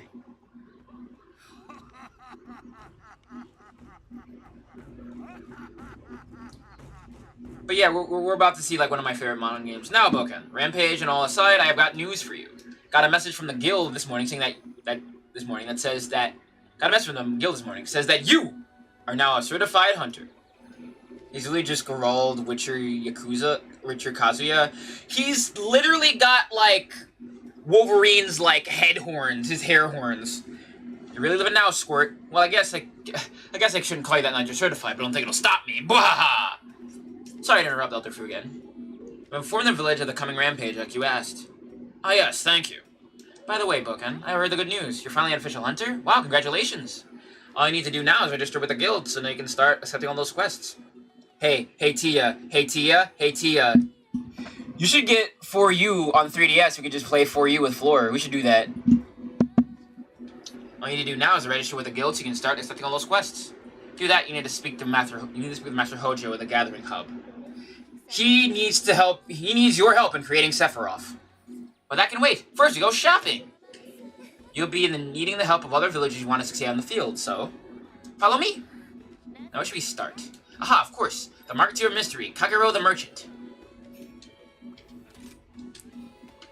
You heard me, right? We should get MH4U. We should play MH4. Yeah.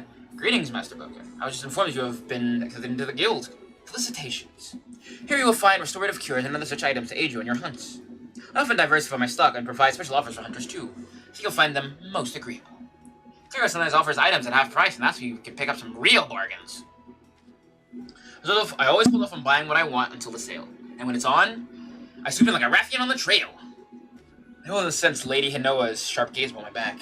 Now I know why. Anyway, Kagero, for those items I asked you to set aside for me. Of course, I'll have them packaged and sent to you at your convenience. And that's a wrap. Let's see, where should we go next? Seventh of Steel, Master Hamon the Blacksmith. It'd be nice to pay him a visit. Yo, what's going on? We're still playing Monster Hunter. I'm in love with this game. Look at how sick my character looks already. Plural. Hinoa. What is it? You can see I'm busy here preparing for the rampage. Now, Master Hamon. This time I've come to tell you the good news. I think tomorrow I might put a brief pause on Ace Attorney to just focus on Monster Hunter a little bit. So, that might happen tomorrow. Boys have been accepted into the Hunters Guild. The village now has a resident hunter we can all count on. Isn't that great? I see. Well then, Boken, allow me to congratulate you. The equipment we forge here is what makes a hunter in part, and we can make or break a hunt. This represents our village, too. A hunter who can't wield Tatara steel isn't fit to fly the banner of Kimura. You'll find whatever you need here. As for crafting and refining gear, well, we can talk about that later. Oh, since we're here, that reminds me. You can hire buddies at the Buddy Plaza up ahead. And Master Hamon's grandson, Iori, manages the place. I'm sure I'll talk to him later. Keeping around with felines and canines makes me wonder when I went wrong. Really? I think buddy handling is quite a noble profession, personally. Anyway, Master Hamon, I was wondering if my order is ready yet. It is. One of our apprentices will deliver it to you later. Okay, just one more stop and we're done. Let's see. Sweeter than sweet dango. And we'll get the chef's tea shop. So Wire Bug is the new mechanic in this game and it's sick. Check this out. Whoop-ah! Whoop-ow! It's hype. And they come back so quick. Literally, like, one of my favorite mechanics in this game. Oh, Boken! Hey, I heard the good news. You're a certified hunter now. Recognized by the guild and everything. Congrats!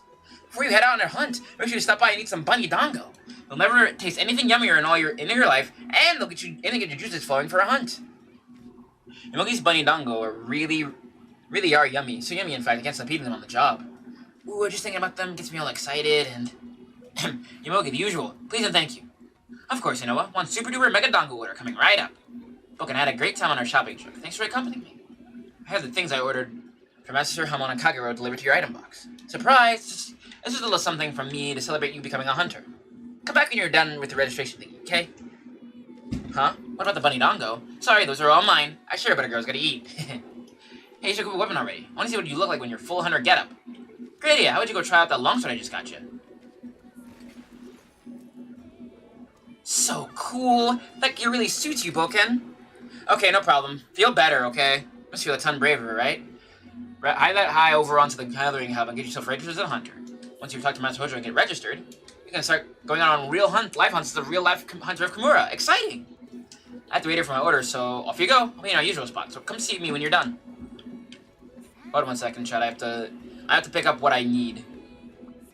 Because this is what... Fuck, I can't. I have to be a longsword user. No! Alright.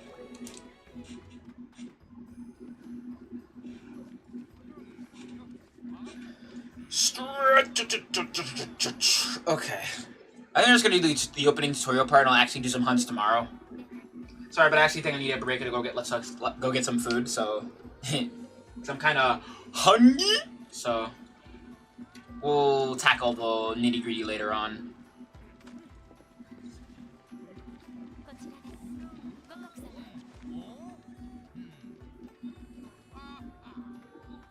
Well, hello there, Boken. You sure took forever to get here. I thought I was going to croak. You're probably well aware that I, Hojo, am the guild master of this exceptional gathering hub. What's that? Your guild registration? Oh yes, well I was getting to it. I was getting to it before you interrupted me. If you let me finish, I would have told you that we no longer do things that way. Get with it, young hunter. Johohoho. No test to take or papers to stamp. Just my okay and you're on your way. And with that, you are now officially a hunter. And not just any hunter, no. A hunter of Kimura Village. Accept the quest from our dearest Minoto and go into monsters. Johohoho. About that, I have to get this report about the rampage ready for the guild. I'm terribly sorry, but could you talk to Hinoa first so she can explain the quest to you? Yo, Ace! I just heard the gnarly news. Awesome! Before you run off to see Hinoa, pop over here for a sec. I gotta check you out in your new threads. Gotta check you out, bro. Gotta see that you're totally fresh.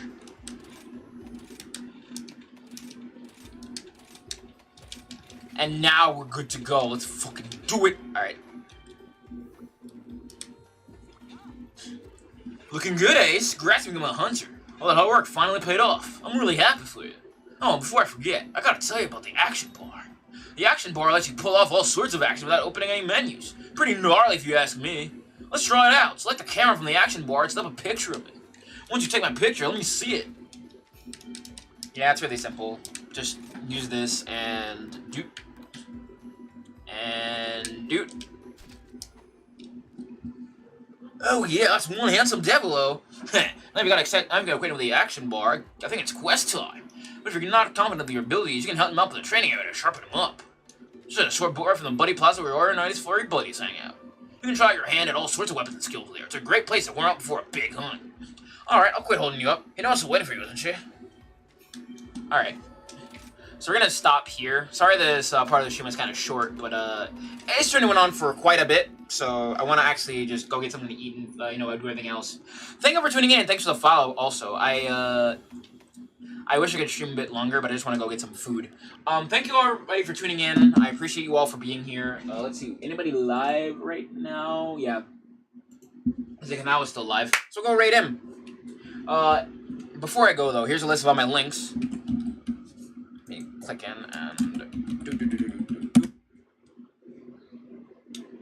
and now I'm gonna go shove some food in my mouth.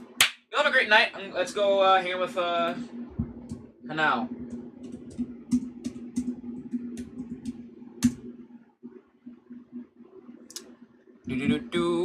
See ya, everybody.